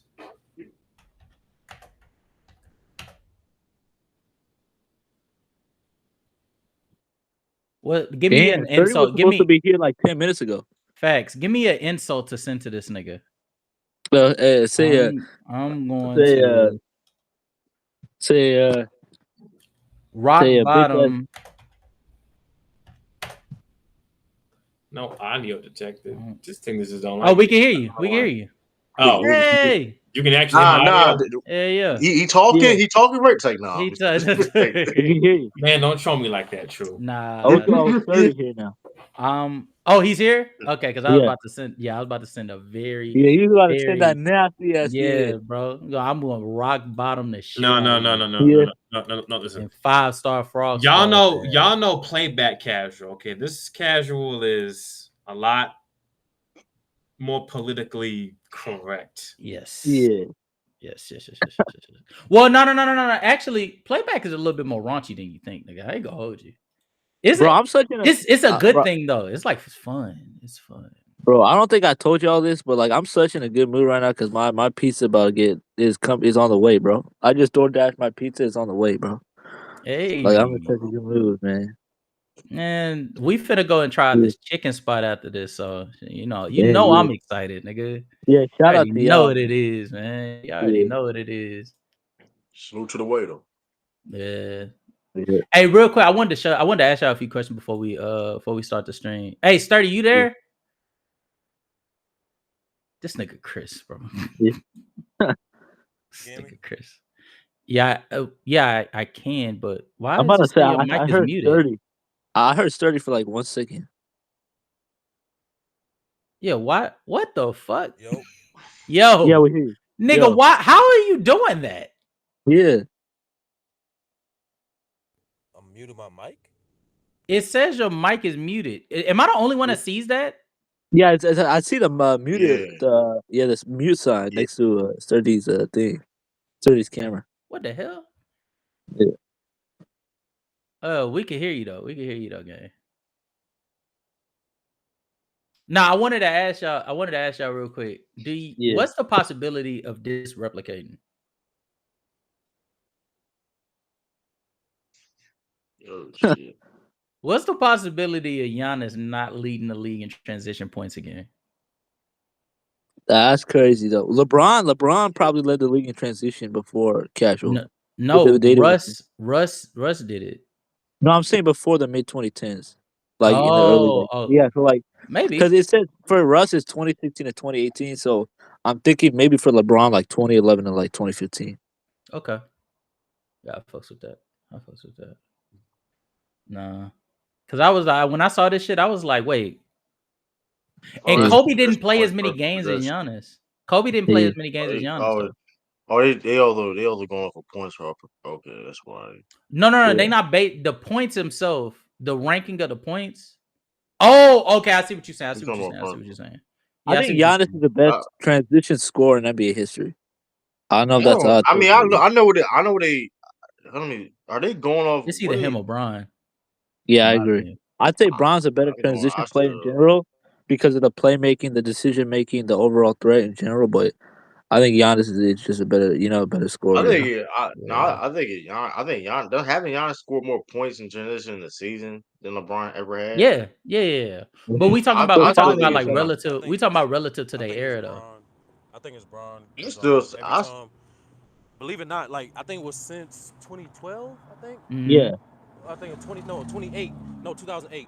Basically, like there was like a 5 to 7 year span where like no matter what team Bron was on, there was like top 5 in transition points. Mm-hmm. Yeah. Like that, it was some crazy shit like that. So LeBron crazy in transition. Like I think Bron. I think that's the edge that Bron got above Giannis and the versatility of scoring and passing. That's what his advantage is. I mean, but the Bucks have been like top 3 in transition points for like the last I want to say like 4 years. I want to say 4 years. Yeah, 4. Shit, motherfuckers sell out on that Giannis going down transition. Motherfuckers clogging that paint for Giannis. Yeah. I mean, to be fair, they was doing that shit out. They was doing the same shit for Bron too. Yeah. The difference is you getting a better passer and a guy who had like later on in his career, especially second season Cleveland, could sometimes do a transition pop. So that's the only difference. Just a variety. Yeah, that's true. Yeah. LeBron's one of the 4 best passers in NBA history to me. 4 best passers. Yeah. Magic is a better passer. Yeah. Magic, and then I think Jason Kidd is a better passer. Steve Nash. Nash is a better passer. And then I think that's where the list stops. I think that's where the list stops. He might be, but I probably have Jokic at 5. I got Jokic at 5. Rondo up there, my pet. I don't think Rondo's anywhere near. I don't think Rondo's like huh? No, I don't think Rondo's even in the top. You got I gotta got get past Jason Kidd up Stockton. there. You gotta Jason get What's Kidd past wrong with my Too y'all top Tall. 10. generation, You bro? gotta get Y'all past niggas Larry hate Bird. anybody that can't Jason shoot. Kidd. Like that's Jason wrong. Kidd's my Y'all top. hate No, niggas hold that on. can't 30. shoot. It's crazy. I love I Jason hate Kidd. people I love that Jason can't Kidd. shoot. Jason That's Kidd. Jason crazy. Kidd learned how to shoot down his career. That shit don't work with me, nigga. You I mean, it ain't He's no not a you that great would saw that would shooter, J made Kidd 30. Rondo. Let's shoot. be real. He's You not a saw great J shooter. He Kidd shoot in couldn't the shoot. 2010s. Don't do that shit. Don't do Yeah, The that. but that made 2010. it But that hold made it on, even no, more no, no, no, impressive no, no, though. no. We're That not. made it Hey, even more casual. I'm impressive not what letting Rondo 30 was off the hook. doing though. Jason Kidd barely played in the 2010s. He by far played in the 2000s and late 90s. We just started already, man. Niggas is getting That's the warmed thing. up, man. When we talk about Jason Kidd at 40 years old in the 2010s, like, what the fuck are we talking about, man? People do mention Jason Kidd when he won the 2011 Mavericks ring. So yeah, what you talking Uh, about? That's what. That's barely. Well, number one, that's barely. I don't even want to say that's barely 2010s. I'm not even gonna bring that up, but That was, bro, I that mean, is That was 1 year. barely is That not. is is Bronner is 08 Bronner to 2010s. 20. That's literally is 2010s. is Braun a better passer Barely. than Bird? Yeah, I'd say Bird is like Yes. top 8, but yeah. That's that. You see, I don't know. I mean, if you said he was, then You said that too you quick. I ain't can't gonna go hold you. wrong. If Bird's a better I don't passer, know. he might It's as too well be a quick. better offensive Cause player. Why would he be a better Cause Bird, offensive player? That's not how that works. Nah, that's true. it don't. Yeah, No, that's that's true. not work. Cause Bird passing the post and stuff like that, and transition passes, and No, I mean, no, casual. I'm talking about. Touch passing. three pass I'm threading the talking needle. about like the scoring and passing merchants, the people that combine scoring and playmaking in terms of offense. If you look at offense that way, they got Bird over LeBron offensively, which I disagree with. I But think I That think don't make that's sense. absurd though, because I think when it thank comes to you. Braun is the exception to the rule because of the way in which he's like scored, the diversity he has in the scoring category. And His passing comes from a different place, which I think is again, I think you said it too quickly. I think that Bird has a legitimate case.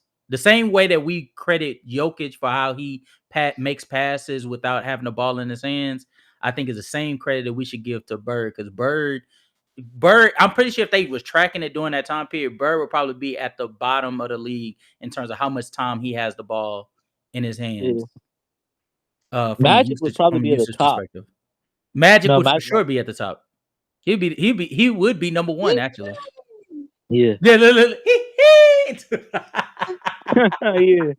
All right, guys. All right. Let's stop with all the rigmarole. All right, chat. Y'all ready? Yep. Let's go ahead and get this set up. I'm go ahead and start this. Gotta add the players. Oh, we gotta oh shit. I be forgetting I be having to give you niggas roles. For some reason they have it to where like you have to be you have to have like a different role than others. Like you can't just be a member. All right. Here we go. Boom.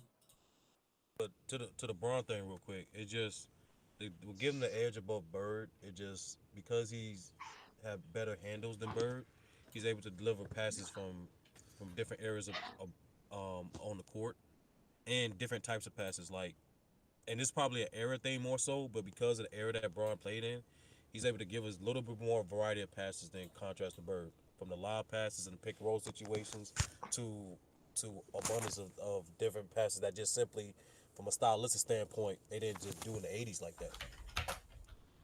But that's why I give Braun the edge too. I think Braun's a better. I think he's a better pick and roll passer. I think he's a better skip passer. I think he's a better passer in transition. Um, I I just don't think know LeBron's that a better outlet. passer. Bird outlet passing was elite. No, I agree. Bird's outlet passing was amazing, but I just think LeBron had the ability to throw like quick passes in transition, like making the smart play, um, making simple passes like bounce passing, um, getting the guys a ball in spots when they didn't even expect it. I just think LeBron is such an underrated passer, man. Some might even argue he's a better passer than he is a scorer. Now he I is wouldn't though. give him. He I Yeah, mean, he he is is. though. I mean, Oh yeah, I mean, LeBron scores because he has the ability to do so, because he kind of has to. I yeah. mean, he has the ability to do so. But like he's naturally a passer. You go look when he was doing in high school. It was games where he was dominating. He had like maybe like 15 points and like or something like that, and still go crazy. But like other games, he gotta go crazy too, because like depending on the situation, hey. So LeBron could really do everything like on the court at a high level. That's crazy though. I feel like this is you getting getting. Yeah, I was about to say, you showing a little too much love for this nigga. I ain't gonna hold you, bro. Yo, casual, there's no way. That is true though. Think about it. Look, LeBron can shoot the three at a high level. Sturdy just brought up free throws. LeBron's an average free throw shooter, by the way. Yeah, but not a high level free throw shooter. So okay, but Sturdy, he makes them in the clutch. So that's a difference. If you're an average free throw shooter, we're not doing that. And we not doing that. Okay. No. What happened in 2016? LeBron iced the finals out with the free throws. 2016, LeBron iced the finals out. All right, guys. All right, we gotta start. We gotta start it. Think about it. LeBron's an elite passer. LeBron's an elite playmaker. He's an elite finisher. He's elite in transition. He's an elite defender. LeBron's just something else, man. So LeBron has no weaknesses. Is what I'm hearing. Basically. I don't think he really has any weaknesses. He's a GOAT. Okay. All right, yo. Game up, dog. It's not Blaze, though. I don't know.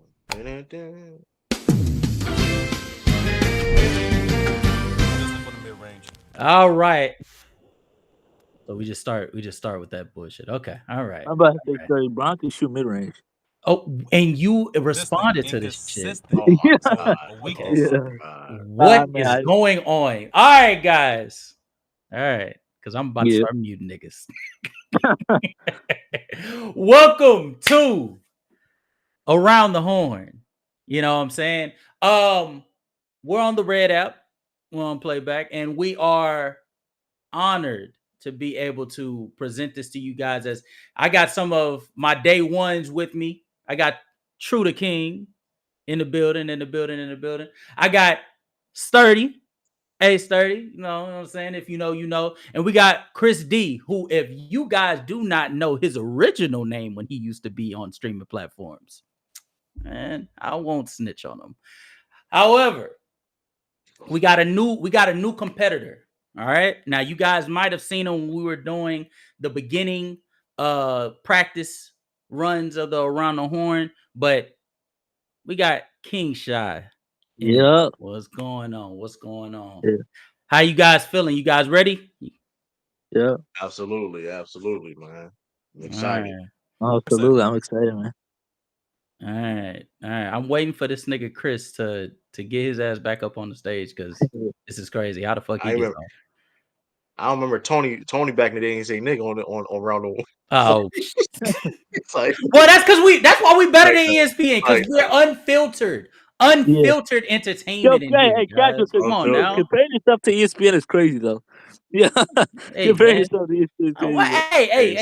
Hey, I ain't saying I'm better, but I'm better. All right. No, because ESPN's a joke. I ain't gonna lie. Like ESPN, like Kai say he want to get on the pedal. Guy, bro, he can't get on the pedal yet.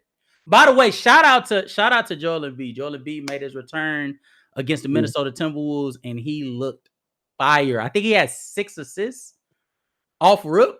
Like, he had 6 assists off rip. He got 12 points. I think he just scored his 12th point off of Tyrese Maxey assist. So shout out to Embiid. I have a hot take. I think Embiid could actually regain his top 10 player in the world title. Top 10 player in the league title. I don't think he'll ever be top 5 again, but I think he'll still be like top 10, like with a slight decrease from what he was before. Did he take himself off stage, or? I'm about to say, I think he left once you expose his old name, man. I ain't even say his old name. It's crazy. It's crazy. Yeah. Hold on. I might have to do it again. Hold on.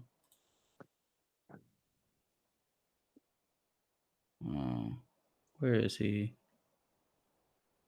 It's been out of pocket for taking away Around the Horn too, though. I'm keep on saying that. Wait, did he leave? Hold on, let me see something. ESPN's out of pocket for taking away Around the Horn. Shout out to Playback for adding this feature too. That's I ain't gonna lie to you. Shout out to Playback. I wonder how this, like, Cause like they sold the rights, they bought the right. I don't know. This is definitely. I saw it. I was like, I thought it's Casual might have interesting. requested playback maybe to add the rights. You know. Man, Yeah, I got ESPN pool. owns I it. ain't got that. ESPN owns Round the Home.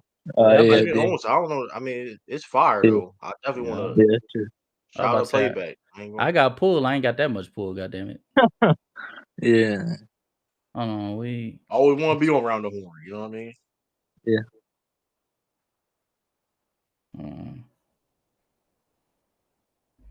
Oh, yeah, he said his internet connection got fucked up.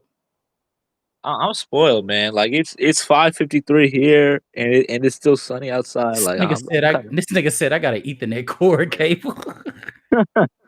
Wait, it's still sunny for you?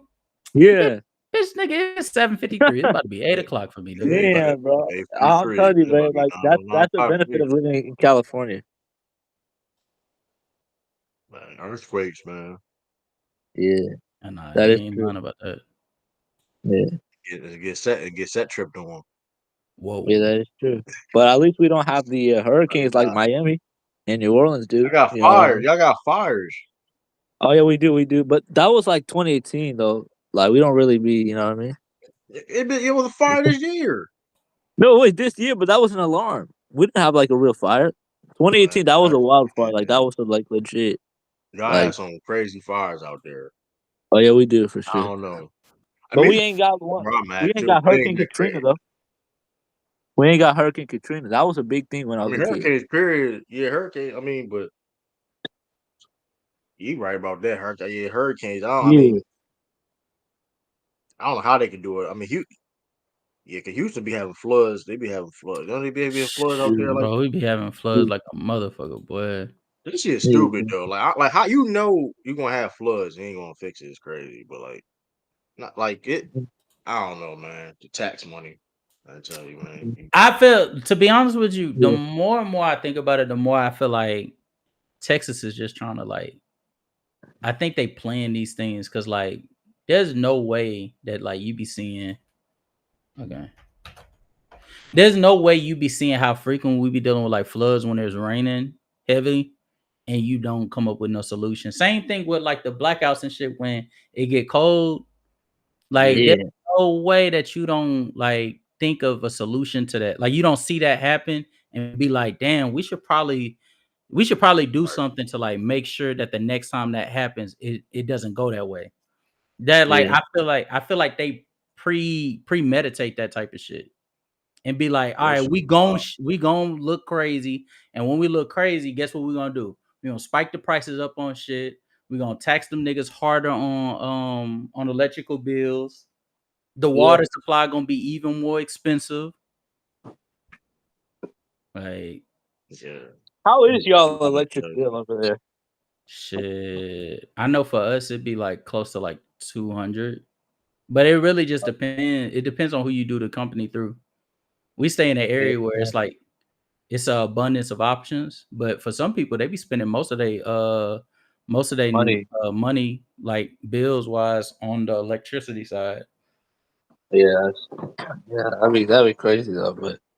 But Harden, I think it was a while back, like 2016. Like a reporter tried to like make a joke about it in like in an obscene way. Because Harden and the Rockets, they were flooding. There was like hella floods in Houston and Harden and the rest of the Rockets were trying to help out. And Draymond was talking about it with a reporter, and a reporter tried to get like a response out of him, like a crazy like hot take, controversial shit, you know. And Draymond didn't respond. Yeah. So shout out to him. They be typically trying to do that shit, but it's like at a certain point, they start to make themselves look stupid. Because it's like the players is looking at them like, nigga, this shit is really impacting niggas' lives. Like, what the fuck is you talking about? Yeah. Maybe I was gonna say that all reporters look at it, instead of trying to report the game, they're just looking for controversial takes. You know what I mean? Facts. Do y'all think Rob Dillingham's going to be getting a lot of minutes this year? Yes, I think he's gonna get a lot of minutes because one, multiple factors. Number one, the loss of with a combination of losing Nikhil Alexander Walker and Mike Conley, I think he's 40 this year. Mm-hmm. He's gonna have to play more minutes. And looking at what they're doing in the preseason, it's looking like they're trying to implement a little bit more offensive looks for the team. And being the fact that he is the best offensive backup guard they do have coming off the bench outside of DiVincenzo. Yeah, he got to get. I think he's gonna get more minutes. I don't disagree. The way He I kind of seen him. has to overcompensate for like Chris Finch's lack of space encounters. Basically, he can't like so from a necessity standpoint and from a situation standpoint. Yeah, I think he's gonna play more minutes. Yeah, man, Yeah. Mike Conley 40. Yeah, he 30. He 30. He just turned 38. Actually, that's the crazy part. But who? Mike Conley? yeah, Mike Conley just turned 38. Oh. But the yeah. point still stands. I get what he's saying. Like the nigga's older. You shouldn't be asking a 38-year-old. I feel like niggas low key. Nah, I'm not gonna say it. I'm not gonna say it, nigga. Y'all done glazed that nigga enough. I'm not finna. Nah. Yo, who? Fuck that shit. How many Nope. minutes? How many minutes Nope. he played last year? He Hey, guys, Almost was he gonna 30. be Bron? Hey, was he gonna be Bron or what? Nah, bro. I can't tell you. I can't say that, bro. I'm not saying Yeah. it. Mm-hmm. You said how many minutes did he play last year? Yeah, True said 30. He played 25 last year. Damn, And I thought it he's was still Nikhil Alexander. Alexander played 25, and Dante DiVincenzo played 25. Yeah. So like they shared it. Yeah.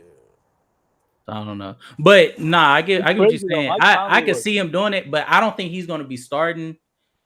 I don't think he's going to be starting, and I still feel like Mike Conley might sneakily still get more minutes than Rob Dillingham, but I definitely think he's gonna give him Dillingham gonna get more minutes than he got in his rookie season. This man been a consistent starter. This man been a consistent starter since like 09. Facts. Rob it's crazy though. Like Mike Conley really like peaked a decade ago. But that's crazy. I think Rob gonna be third most minutes off the bench for the Wolves. Third, you said third most. You know how many? Yeah. You know who's coming off the bench for them though? Yeah, I think that's what I'm saying. I'm saying after DiVincenzo and Nas Reed, I think it's gonna be Rob. It's gonna be Rob. Nah, because Nikhil's gone, bro. Who you think those minutes gonna go to? DiVincenzo and Jalen Clark. All right, DiVincenzo. Yeah, I forgot about him. Clark. Nas. I'll play Rob a little bit. You gotta. What about Terrence Shannon? What about Terrence Shannon? I ain't seen much Terrence Shannon. Nah. Terrence Shannon. I'll get Rob minutes above Terrence Shannon. Yeah. But I'm for certain they're gonna give more minutes to Jalen Clark. They're gonna give more minutes to Dante, Nas Reed. Rob might get those spare minutes over Bones Highland though. Dante was still in Minnesota. Yeah. He might get those minutes over Bones Highland. Nah, he got to get 20 minutes, bro. You got to get this nigga 20 minutes. Nah, I don't think that nigga getting 20 minutes. He got 10 last year. I could see him getting 15. But his defense is just too bad for him to get like consistent 20 minutes. But that's cool. Me. Play him. Here's what Chris Finch should do. Instead of trying to close it out with lineups with Rudy Gobert, instead close out with more Nas Reed. And so to make up for some of Rob minutes, play him with Rudy Gobert. Boom. Yeah, I might just do the around the horn with just y'all three, because I think Chris's shit is just just too inconsistent. Yeah, he be in and out. Yeah, we could just do this. Where Kai at? Oh yeah, you want to do Kai? You want to use Kai? I mean, if he's here. Where's Kai? Shout out to Rob. Rob really, his ball handling, he might become the greatest ball handler of all time. Okay, baby. Rob might become the best ball handler of all time. So shout out to him. But best ball handler of all time is crazy. Yeah, yeah, it just sounds kind of crazy, but he looks like he got the handle. Like Kyrie, he get hot sauce vibes, like key. Yeah, he does. He's less like he's obviously less disciplined than Kyrie as the ball handler, but I feel like his movements, his shiftiness, like just how he controls the ball, his grip on the basketball, the fact he could go get to like so many spots on the court at just 6 feet tall. Like, I think he got potential, or at worst, second best ball handler of all time, ahead of like Allen Iverson, Steph Curry, those type of guys.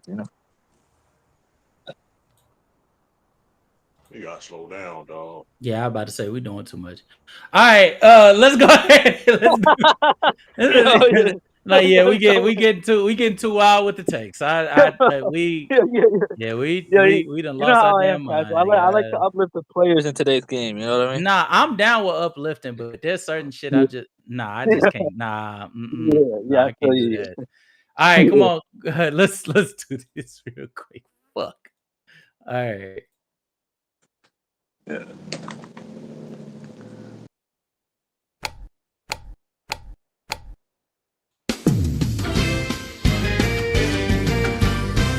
Oh no! Wait a minute. Wait, I'm sharing the right one. What the fuck? No. Hold on. Wait a minute. Why the fuck is it sharing? Why is it showing that?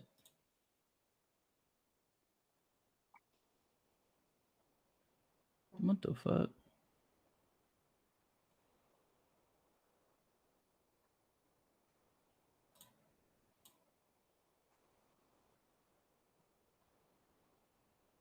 See, and then somehow they're gonna blame it on me. They're gonna say it's my fault. Then it's like, oh.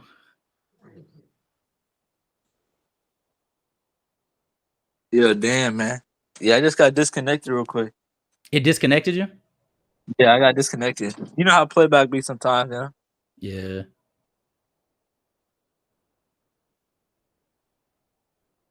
Okay.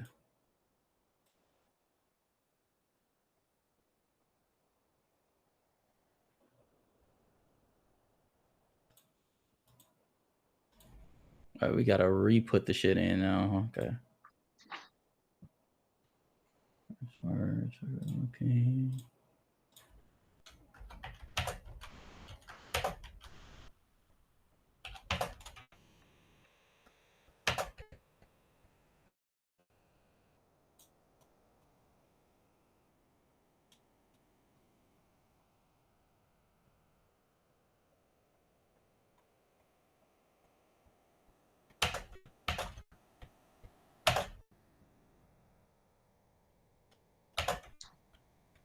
All right.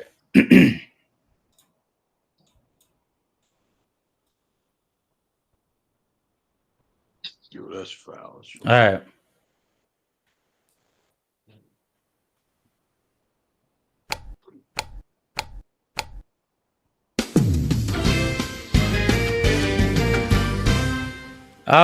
All right. Finally, we're able to start this shit. And yes, I do know ESPN didn't curse like that, but fuck ESPN. We don't play back. How about that? Anyway. All right. So, again, introducing my guys, True to King, a sturdy King Shy. I need predictions. Yeah. Who's going to have the least points? I know you guys think y'all gonna have the most points. Who's gonna have the least points in this experience? I'm trying to be political. The person that got their camera on. I'm just playing. Oh damn! That's crazy. I'm playing with you. I'm trying to get some like a political wisdom. So, no, man, that ain't gonna save you in this one, bro. That's not gonna save you in this one. Bro. Oh man! All right, so the way that this is going to work, my opponent, they're gonna have the lowest points. My opponent, they're gonna have the lowest. Oh, okay. All right, so let me make this perfectly clear for everybody that has not got to see the rules. The rules are very simple. There will be a point system. The points will be awarded by the host, myself, based on the efficiency and style of your arguments. So as long as you construct a good argument and you apply some facts, you will be all right with me.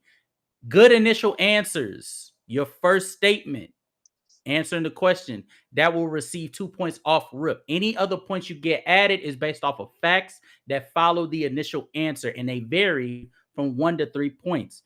Penalties are included. Cliches, false information, and as we all love, hypotheticals are banned and will result in a penalty. And when I mean a penalty, I mean, all right. Does that and then also these arguments will be timed. Each contestant will have 2 minutes to form their argument. You do not have to use all 2 minutes. However, it is heavily advised for you to use those 2 minutes and use those 2 minutes wisely. The mute button will be used if people get out of line. So I want y'all to know. All right. The host, myself, has the ability to mute panelists who are not contributing to the conversation effectively. And at the end of the first 2 rounds, as you guys can see, there will be a showdown between the 2 top earners on the board. Okay. So, is there any questions before we get started? Hey, you know me, I'm good, casual. I'm ready to. Sure. All right. Yeah. All right. So, the first statement the first topic is the first word. Sacramento Kings have recently signed one Russell Westbrook, former MVP. We spoke about it earlier in the stream. They also extended one Keegan Murray in his rookie contract for $140 million. And it looks as if this team is looking to build primarily based around Domantas Sabonis. And I want to know, and we're going to start with King Shy. What is the first word that comes to mind for the Sacramento Kings making the postseason this year? It's a 2-letter word, man. Casual. The Sacramento Kings have really no chance because we're talking about a team that really lacks defensively.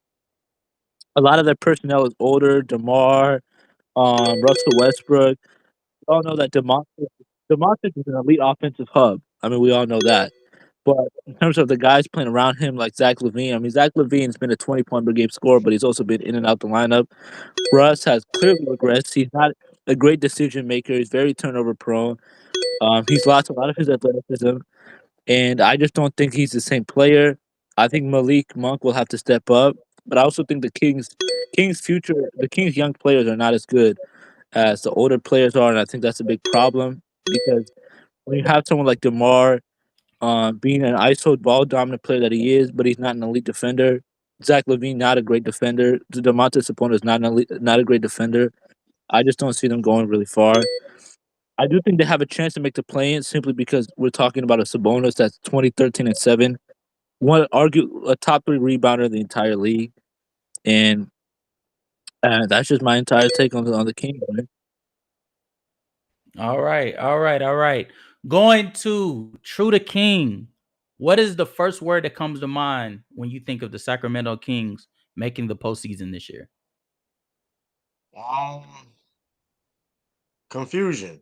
I don't know what direction the Sacramento Kings are like they trying to do. I don't know what's the direction they trying to do. Compete in the West. I felt though a couple years ago they was in the right direction with Mike Brown. They fired Mike Brown. We don't know what's they're gonna be in their future. Yeah, I mean they're very they got young talent. They don't have no like if you look at their team, it just you look at the West how they're constructed right now. They're not it's not as good as other teams. And the question is, are they gonna make the playoff? This is no. Because not because necessarily they can win 40 games and not make the playoffs, right? 40 plus games, not make the playoffs. There's other teams, 8 teams that are better. And then, like I said, I don't like how they're even adding Russell Westbrook to the team, whatever. Yeah. Is he gonna help? Sure. But is he gonna help him get to the playoffs? Absolutely not. You got teams even in the playing like New Orleans Pelicans, that's a better team, in my opinion. You got guys like of the Phoenix Suns. And no disrespect, it's a bonus, great player, but can he be your best player on a team? You know what I mean? Consistently, can constantly get into the playoffs. And I think not. Because like I said, mentioned defense, he's a big part of the reason why the defense is not good. Keegan Murray, and let's be honest, Keegan Murray, we've been hearing all this potential about Keegan Murray, this and that with his extension. Oh man, he's a young player, but I've been waiting for the leap, y'all. I've been waiting on this Keegan Murray's leap. When are we going to see it? I don't know, man. Dennis Schroeder, he cool. Like I said, they got good veterans, but they're not good enough.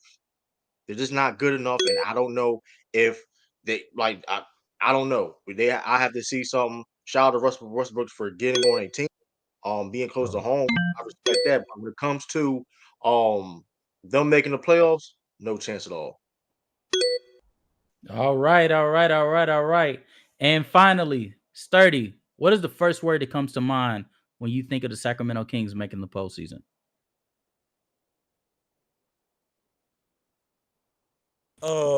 Mid. I think it mid, despite the fact that Russell Westbrook. Let's be clear. Russell Westbrook last year was 7th in six man of the year votes. Coming off the Denver Nuggets, he was a contributor. Yeah, he has his flaws, but we're talking about a guy who averaged 13, 6, and almost 5 rebounds, I believe.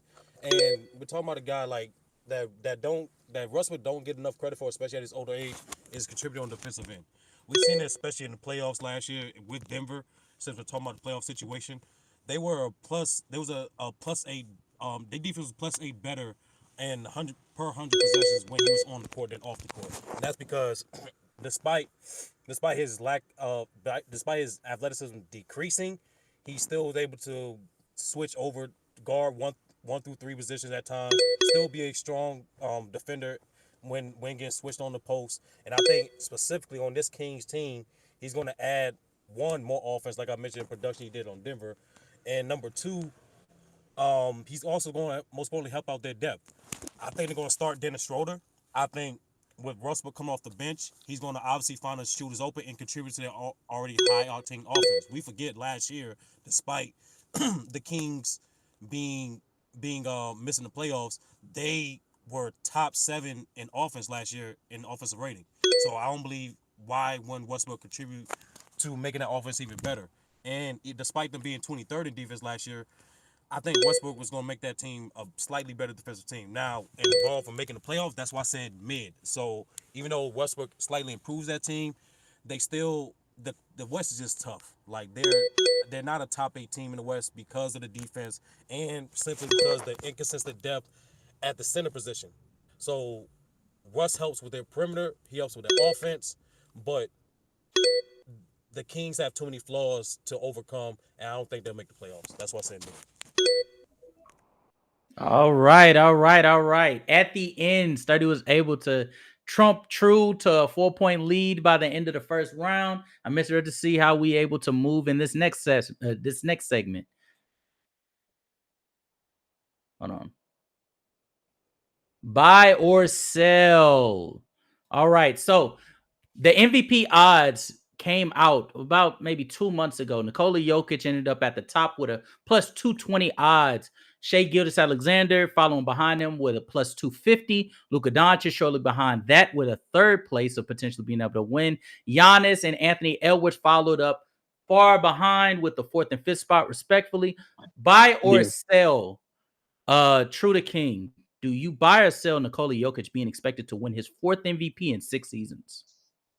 I kind of buy it simply because one of the reasons he's arguably the best player in the world, and he's been in the conversations. He's going to be in the conversation until we see any slowdown. So absolutely, I think we buy it. Also too, when it comes to the MVPs, though, Casual, you know this. It comes to narratives and things of that nature, and media with the media vote at the end of the day. And I mean, hey, if fair or no, and unfairly, Nikola Jokic will be in these conversations. His numbers going to say so itself. He's going to average a triple double or near triple double. Crazy scoring efficiency. His a crazy number of assists. Rebound that nature, going to put him in the conversation. The odds, the Denver Nuggets, which part of winning the MVP is how great the team going to be. I think they're going to be, especially in the West, where it's going to be close. Even if you're a top 5 seed, if it's a game behind, whatever, and his numbers and production, you're going to match up to that, to his MVP status. Absolutely. Like I said, man, the media, they love Jokic. I don't know. I mean, if he averaged another triple double, and then like I said, the Nuggets, I think the Nuggets is going to be better than it was last year. I think I can see Nuggets being a top 3, top 2 seed. I definitely buy the fact that he can win his 4th MVP. You know what I mean? Because like I said, guys like Giannis, trade talks and conversations, it's getting nasty. You know what I mean? It's gonna be hard for him being in that conversation, even though I feel though he's arguably the best in the world. But like I said, again, when it comes to talk about MVP, it's not just you being the best player in the world, other factors coming in, narratives and things. Shea, even a guy like Shea, is they gonna we'll see. He may be in the conversation, but like I said, numbers. Jokic almost won it last. Jokic, I mean, it was him and Shea, and Shea won it because he was a higher seed. We'll see if he can keep that number 1 seed again. So yeah, I'll buy it that Jokic's gonna win as an MVP. The Nuggets look like they're gonna be the best we've seen since this Nuggets team look like the best team Nuggets we saw since they won a championship. Maybe better. So absolutely, he can if he have that production he had in other previous MVP seasons, and the Nuggets are, like you said, top 2 seed. Absolutely, I could see him buying that fact he's winning MVP. The man averaged total last year, and listen, All right. All right. I even gave you a hood minute for that one too. Oh, King Shot, buy or sell Nikola Jokic winning his 4th MVP in 6 seasons. Hey, appreciate you for another round, man. But I got a lot of work to do. But let's get into it. I'm gonna sell. I think Shea. We were talking about a man who came off a 33-6-6 year, led the team. I mean, best player in the championship team, Finals MVP, scoring title, Western Conference Finals MVP, plus 19 net rating, top 10 in DPOY for the second straight year, among the league leaders in steals. I mean, we are talking about a historic year by Shea Gilgeous-Alexander. He is going to improve as an on-ball defender, as a playmaker, as a three-point shooter next year. And I think with this supporting cast, he'll continue to get better defensively and offensively. He might even average 35 and 8 assists this year with a supporting cast. J-Dub averaged 22, 6 and 5 last year. Chet, I think, will get better, and I think this supporting cast is historic. 68-win Thunder team. We're talking about an all-time great defense. Shea has contributed to that defense. I'd say he's the 6th best defender on the team. And offensively, he's by and large the reason why they're that good. He led them to a top 3 offense last year simply off of iso ball. I mean, that's how good Shea is as an offensive player. And defensively, man, like I think he's, in my opinion, he's arguably the best two-way player in the league with Giannis. And I just think Shea will continue to grow, man. Oh, well, and the supporting cast will aid him. I don't know about that. No. Yeah. I was with you. Hey, all I know is nigga, he the nigga that came back. Nigga dropped 30. I'm about to say I made up a stagger, Casual. The nigga dropped 30. I was down at 100 years.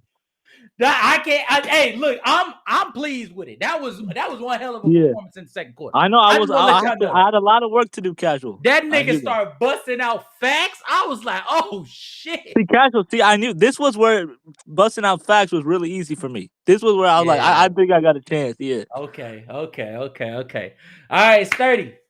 Buy or sell. MVP odds for Nikola Jokic coming out with the 4th MVP in 6 seasons. Something that I don't think that people understand, but there's only a handful of niggas that's ever done that. What do you say, Sturdy? Well, yeah, that's exactly what I want to say, Casual. That's why I'm going to sell for 2 primary reasons. One, for competition, not just historically, but also currently for circumstances. Let's start with historically. You're right, Casual. There's only been 5 players who have at least 4 or more MVPs. That's Bill Russell, Wilt Chamberlain, Kareem Abdul-Jabbar, the GOAT, Michael Jordan, and LeBron James. Now, out of those 5, 2 of those guys did in the modern NBA era. Do you know what those 2 guys have in common, LeBron James and Jordan, when they won their 4th MVP, which was in 96 for Jordan and was 2013 for Bron? Not only themselves had historical production as individual players, their teams had historical seasons as well. When you look at this Denver Nuggets, despite their improvements, but you look at the competition of the West, the likely chance of them having a historic season under the competition of the West is less likely in contrast to the guys I just mentioned. So when going back to the other guys that have a better chance of winning MVP, like a Giannis in the East, that's why I think Jokic don't have a chance, because guys like Giannis, Shea, and even Luka have better chances. For one, Giannis, people forget last year he was second. He was second in terms of points per game, only second behind Shea. This year, with lesser talent, people, despite people having less expectations for the Bucks, with their talent, now look at the fit. This team last year was top 3 and if not number 1 in catch and shoot threes throughout NBA last season. There is going to be, again, why not but they're going to be again top 3 again. Not to mention they're going to be faster, getting rid of Brick Lopez and attaining Miles Turner. So they give him more depth in offense and most importantly provide more production for Giannis. We're talking about a guy who had 3 consecutive historic offensive seasons. So with lesser talent, with a better fit around him, he's going to put up more better numbers. Last year he averaged 30, 11, and 6 on 60% field goal consecutive years. The only person to do that. And he's going to do it again, but this time leading the league in scoring and with the narrative on the side. Once again, like I just pointed out, due to the expectations and the production the Bucks going to have, the only thing that Giannis is facing is the potential seeding. All right. I gotta stop it. Fuck! This nigga was cooking! Shit! This nigga, don't think I ain't noticed you play on my heartstrings. Don't think I ain't noticed that shit, Sturdy. Nigga, this nigga was cooking! You giving King Shy like hints and shit. You taking some of my answers. I had to, you know what I'm saying? Oh my god! Hey, 30. That's what I try to do with what you call True the King, man. I had to make sure not to take one of the answers. What a fucking fire ass round. Yep. I know. Okay. All right, chat. Let's have a heart to heart. I know I said that after 2 rounds we was gonna go to the showdown. But fuck it, I can't lead this shit like this, bro. It's close between True and Chad, bro. Like, what you want me to do? Fuck you want me to do, Chad? Man, hey, we running that shit. Casual, you gotta realize. That shit back. You gotta realize. We did the prelims, and me and True the King, I beat him in Game 7. Sturdy may have swept us, but I still beat him in Game 7, so I still gotta face him technically. Yeah, hey, come on, bet. Bring that shit back. All right, we got a topic, and I knew some shit like this might happen, so I had a topic in the tuck for me, bro. All right, now let's go ahead and get this. Let's get this off the board. Listen that. Let's chop it up. Just the guys. All right. Now, the Boston Celtics have dealt with, some injuries and also some depletions with Kristaps Porzingis going to the Atlanta Hawks, Al Horford now signing with the Golden State Warriors. Tatum is obviously out with his Achilles injury. And as far as the guard play, you guys swapped out Drew Holiday for Anthony Simons. And on the flip side, the Los Angeles Lakers were able to acquire Luka Doncic during the trade deadline, trading their center, Anthony Davis. And since then, they acquired the services of Marcus Smart, a perennial all-defensive caliber guard who won the DPOY at one point, no more than 3 years ago. And so I lead this all up into asking this question: who is more likely to win the NBA championship first? The Los Angeles Lakers or the Boston Celtics? Now, since King Shy is at the top of the board between him and True the King, I'm going to leave it to King Shy. And then True the King, I'm going to leave it to you to answer, for you to respond. And then whoever wins between you two is going to see the great Ace 30 in the second round, all right? I mean, in the final round. All right, King Shy, who I think the do you Lakers. think? We got a 34, 9, and 10 Luka. In 2024, he's going to get even better than he did. I mean, we're talking about a skinnier Luka, a healthier Luka, better supporting cast, better offensive pieces with LeBron, Reeves. He has a great big man, a guy who would aid him perfectly well in the pick and roll, and DeAndre Ayton. He has a couple of shooters in Dalton Connect and Rui too. I think this Lakers team offensively is just so much better. I think we're going to continue to add on to that. I think the Celtics' biggest issue is I want to see how good Tatum will get when he gets back. I see the Celtics making a ton of finals. I don't really see the Celtics making winning championships due to the fact I think OKC with Shea, J-Dub, and the historic defense. I mean, we're talking about a 68-win Thunder team at such a young age. The Nuggets with Cam Johnson, Jokic, a 30-point triple-double, a guy who's won 3 MVPs over the last 5 years. Shea, obviously the league MVP. All those teams I think are just going to be so formidable in the future. I do see the Lakers going forward. They're going to be a top 3 team in the league. I mean, when we talk about Shea, Jokic, and Luka being a 34, 32, 30-point per game scores on historic efficiency, and I think continue going forward. I really like the Lakers, man. I like the Lakers. I don't see the Celtics, especially with Jason Tatum being injured. Jaylen Brown is not. I mean, he averaged like what 23, 24 over the last few years. He's not the real number one option that I think we really need to. He really needs to be. Jason Tatum. I mean, we're talking about a guy who averaged 39 and 5 at his peak. A guy who's by far the best player in the Celtics, top 5 player in the world. He does everything on the court at an elite level. He led the Celtics in all statistical categories in the playoffs in 2024. I think Jason Tatum. I mean, him going down was really such a big reason why the Celtics faltered and are failing right now. All right. I ain't gonna lie to you. You lost me for a little bit. You was glazing the other team a little too much. Yeah. All right, True. Your turn to respond. I mean, it's obviously the Celtics has a greater future. I mean, LeBron James is literally about to be—he's injured now. LeBron don't have a lot of time left. Like, so when LeBron's done hanging up the jersey, what are the Lakers going to do? We don't know. The Celtics are financially, when it comes to the cap, will be more financially stable to make more flexible moves for the future for them to compete and win more championships. The cap, yeah, we're only 10. Yes, casual. We're only like 10 million above. Like the first 8 with 10 million. We just need 10 million left to be under the luxury tax. That's a fact. You go look it up. You know what I mean? So like we have way more flexibility than the Lakers. Like that. Listen, like Jason Tatum, if you see him, he's dunking now. He's ahead of schedule. Oh, he's ahead of schedule. This is like historical, like his recovery time coming off his Achilles injury. And knowing Tatum, him being tough he is, I think he's gonna be fine. The doctor even said that the surgeon saying that he looked like he didn't lose no strength in his leg. So Tatum's gonna be fine. So Jaylen Brown, actually Jaylen to be number one option is unnecessary. Jaylen Brown, he was dealt injuries last year. He's looking like he's fine now.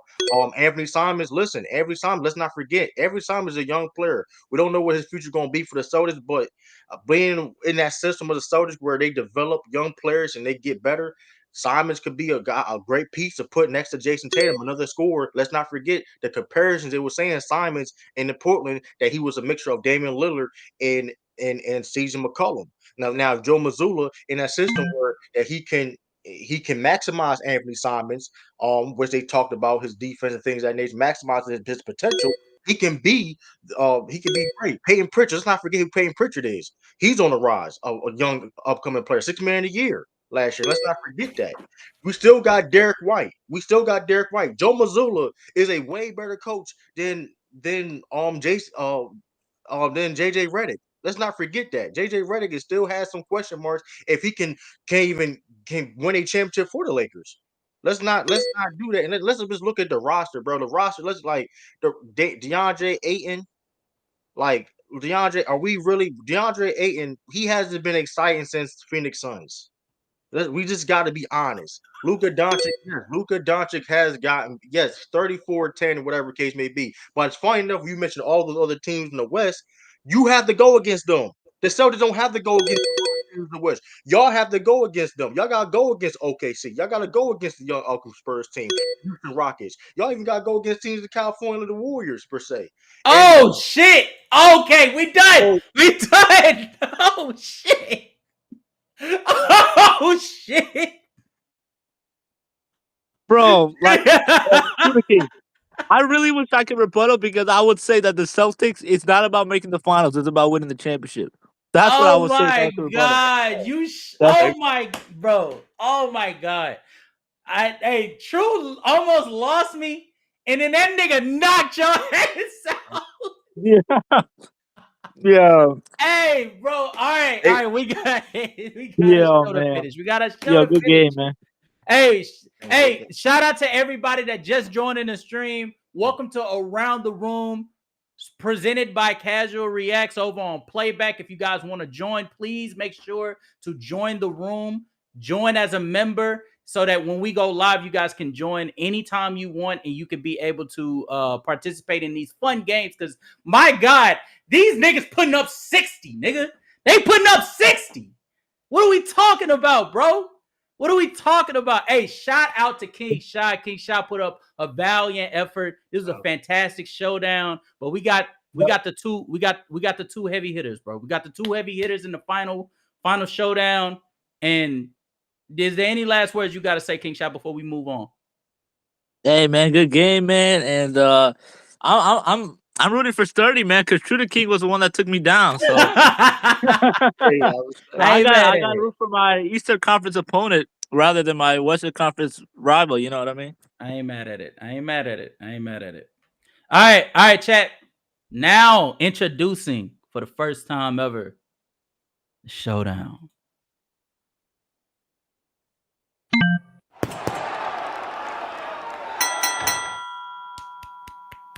Yeah.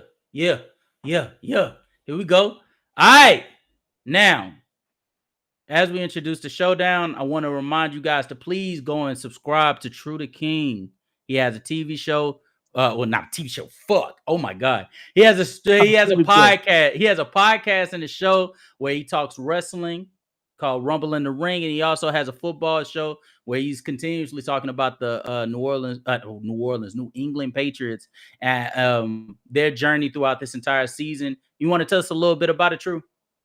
Absolutely, man. We talk all sports, man. I mean, we talk about the Patriots and so, but we talk about everybody. You know what I mean? Sports, even the Milwaukee Bucks, Giannis, whatever case may be. Any all NBA, NFL. We talk wrestling. I got we got the wrestling channel over to Rumble the Ring. Go if y'all go subscribe to that Rumble the Ring podcast. Shout out to Kai, shout out to Q. Hey, and shout out to Ralph.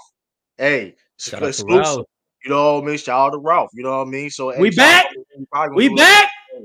Hey, Hey, that's low. That's what I'm talking about, Chad. It's true exclusive on the casual reaction. Hey, You know what I mean? man.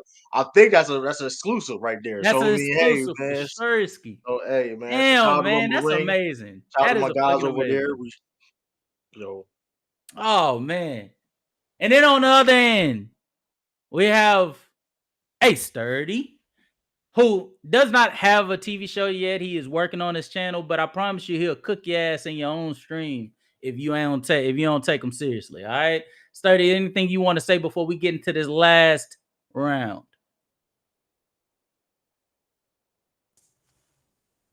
My silence is bigger than anything my opponent can say. Oh, talk shit. Oh shit. gotta get a new line. Gotta get a new line. Like,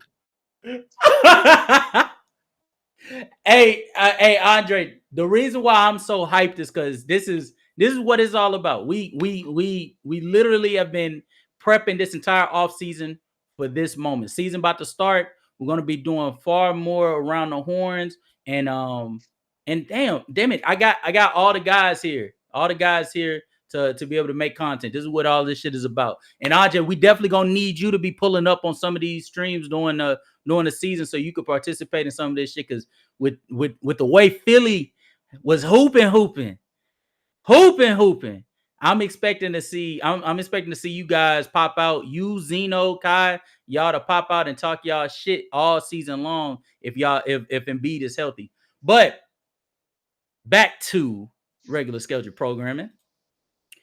For overtime, Luka Doncic's preseason debut impressed a lot of NBA fans. He produced 25 points in 22 minutes of play, outscoring the Suns by 11 in that time frame. Yet the Lakers still suffered a 113-104 loss to the Phoenix Suns. Is there cause for concern with how the Lakers' rotational pieces have looked when their key offensive players aren't on the floor? Mind you, LeBron James is going to miss extended period of time due to a sciatica injury. Yeah. First, we're going to start with a Sturdy who was leading.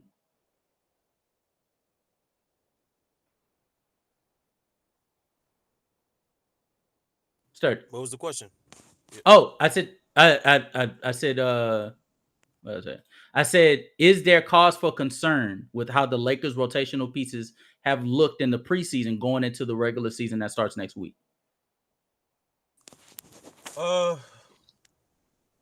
Well, there's two ways to answer this question. From a schematic standpoint, what the Lakers trying to do, they're trying to run a high pick and roll offense. and in particular, for the secondary action, trying to run more high posts if from either Luka or potentially LeBron and Aiden, and then go off counters from there. So I think schematically they're going to be fine because when you look at Austin Reeves, who looked actually better this preseason, he's looked more stronger. He actually, I think, dropped 20 last two preseason games, and on top of that, he's actually, you see the connection between him and Aiden is actually pretty good, especially in the short roll that we know Aiden likes to do. He's a pick and pop short roll big, and most importantly, speaking of short roll, you have Luka looking phenomenal. So I think in terms of their offense, it's not really a big deal because that's the one thing Lakers are not going to have a question for is their offense. I think defensively is what you look at the other side, where yes, you have acquisitions like Marcus Smart and Vando getting back healthy, but they are offensively flawed players. So that gives JJ Redick, an offensive-minded player who became a coach, gives more incentive to play more offensive-minded lineup. So outside of that, they still have good play finishers with Rui. They still have good play finishers with Aiden, with Hayes, who's still a good lob threat. So I think because you have simply put, we have Luka and Austin Reeves, you constantly have playmaking on the floor that's set those guys up, will always provide easy offense. So yeah, I don't think it's too much of a concern for their offense per se, especially for a team that was top 10 offense last year. Great. And you still left 20 seconds left on the clock. Cool. All right. True. How do you choose to respond? I don't like I said, it's early, it's preseason. It's preseason, so it's not really that big of a deal. It's really just gauging on, what things to do and prepare for the regular season, right? Get some reps in. It's not really a big concern to me. Like I said, the offense, the one thing about the Lakers is the offense. It's going to be great. It was great last year. You got Luka Doncic. You got another, even LeBron James being out, unfortunately, you got another Austin Reeves, another playmaker on your team. You added DeAndre. Like I said, there was one of the best offenses last year, right? You added and their big men last year, let's be real, was non-existent. You added DeAndre Ayton, criticized DeAndre you want to. He's a big upgrade. Comes to as a lob threat, the pick and roll, and things of that nature. Some that, yeah, Jackson Hayes is athletic, but let's be real, it's Jackson Hayes. So DeAndre Ayton gives you way more offensive threat when it comes to that and when it comes to another option as a scorer, right? So yeah, it's not really a big of a deal. Like when it comes to rotations, like I said, now defensively, which is a big issue. They just got to figure that out. You know what I mean? Like I said, now Marcus Smart, I love Marcus Smart, but sometimes he can get shaky offensively. Sometimes, hey, he has some games where he hit like 5 threes. And he has some games where he's bricking all 5 threes. So it's like it's tricky. Jared Vanderbilt, a hell of a defender. When he's healthy, he's one of the best versatile defenders in the league. But his lack of offensive ability and not be able to space the floor is a concern. And now JJ Redick, as a young coach, this is his second season, y'all. He has to try to figure out how to put those guys in because those guys are valuable for what they do. Those guys are hell of a defenders. You got to put them in situations with guys with Luka Doncic and Austin Reeves. Because Austin Reeves and Luka Doncic are phenomenal, but let's be real. Listen, they're going to be attacked. Especially in this West, where there's a lot of offensive firepower, those guys gonna get targeted a lot. So JJ Redick has to figure out that's the concern. Has to figure out how to put those guys into certain lineups to hide or to help the defense for the Los Angeles Lakers. So yeah, I mean, also too. So I mean, yeah. So I don't think it's really that big concern. It's concerns for sure, but not too much concerns of who are the Lakers are that we already know going into the season. All right. Tom. Unfortunately, you niggas tied. How the fuck do y'all manage to tie in the last fucking round? What in the actual fuck? Okay. Chat, for everybody that's here, I need a topic. I need one more topic. I didn't plan for 2 overtimes, nigga. I need one more topic, chat. I'm waiting on y'all.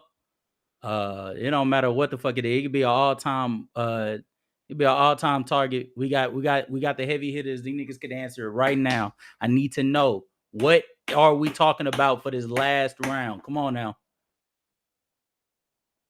Come on, somebody pick some. Yo, I got one, Casual. All right, what we got?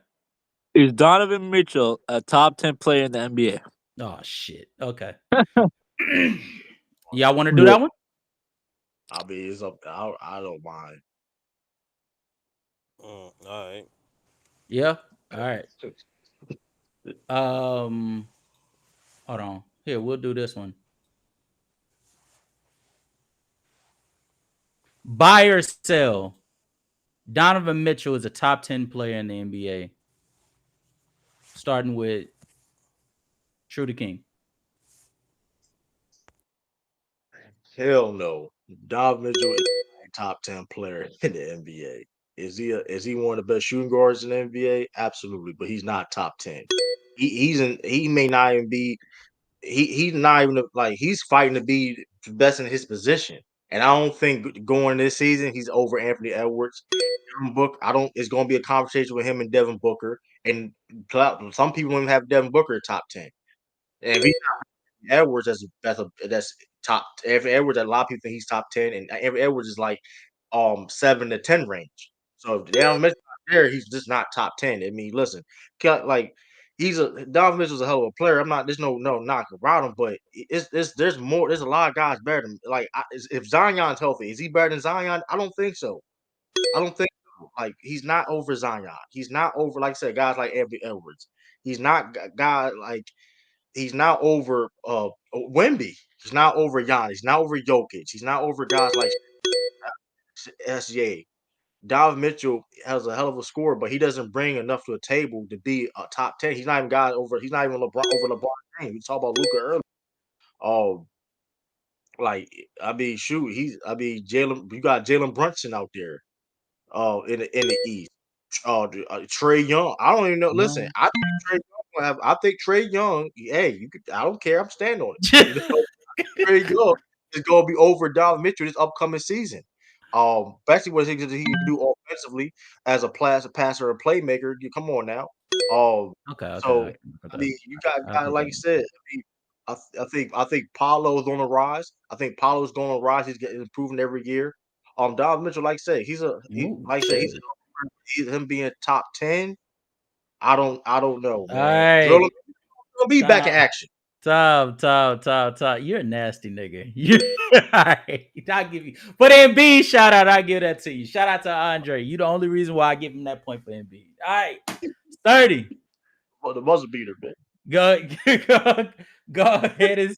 It's a 14-point deficit, 30. You've come back from larger deficits before.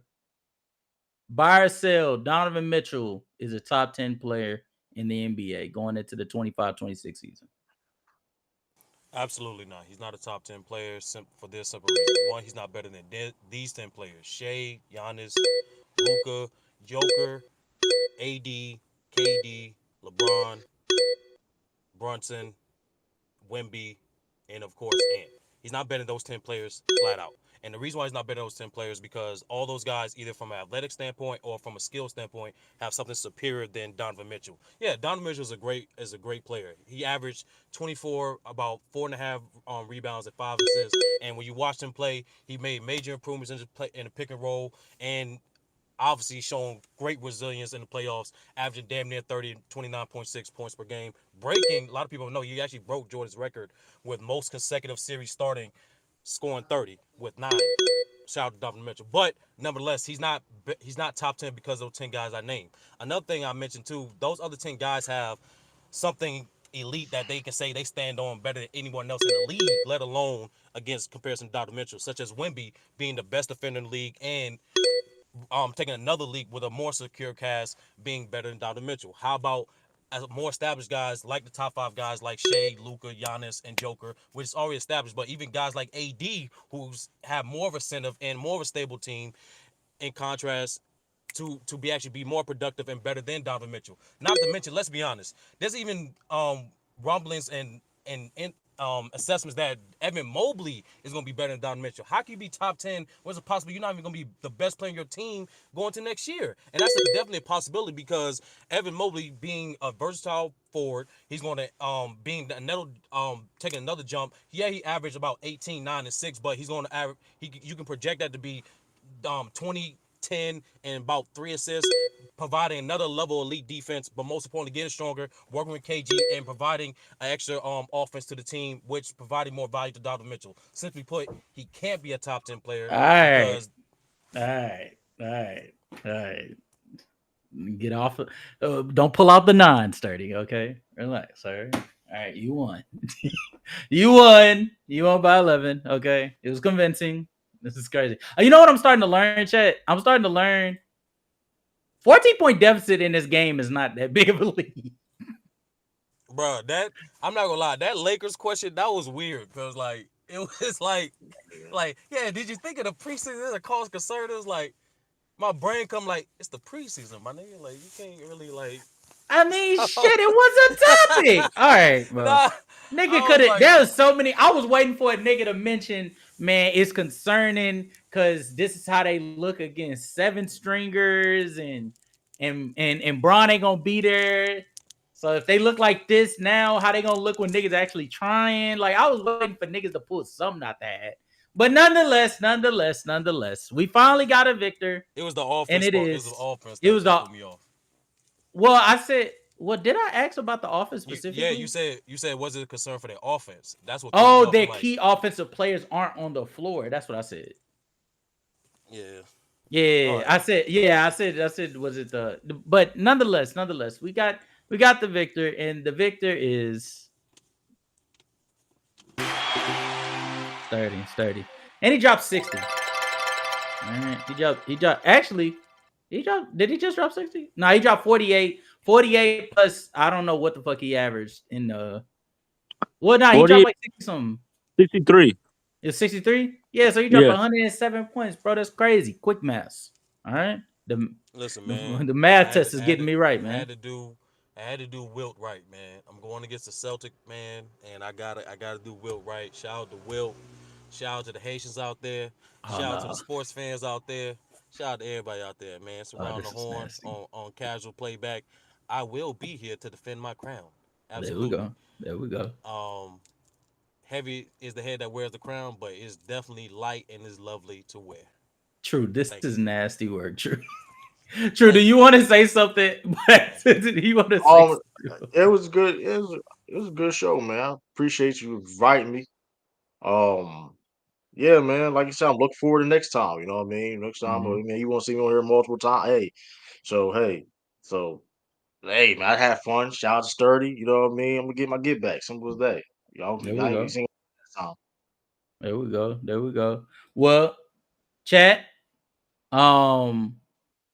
As you guys can see, we have concluded around the room. We have our victor. Our victor is none other than Ace Sturdy. I appreciate you guys for coming up and contending, and especially with Sturdy being the champion, I expect to see him throughout the season. And if you guys want to be a part of this experience, please make sure to join the room. Make sure to become a member. Make sure to tune in each week, as we do plan on doing these once a week, and we might even double up on some. On particular weeks, depending on how you guys react to this upcoming video. I will be making this into an actual video. I will be posting it on YouTube very shortly. So if you guys want to see how this went from the beginning to end, because you might have missed some parts, please make sure to subscribe to Casual Reacts over on YouTube. And until then, we will holler at you guys later.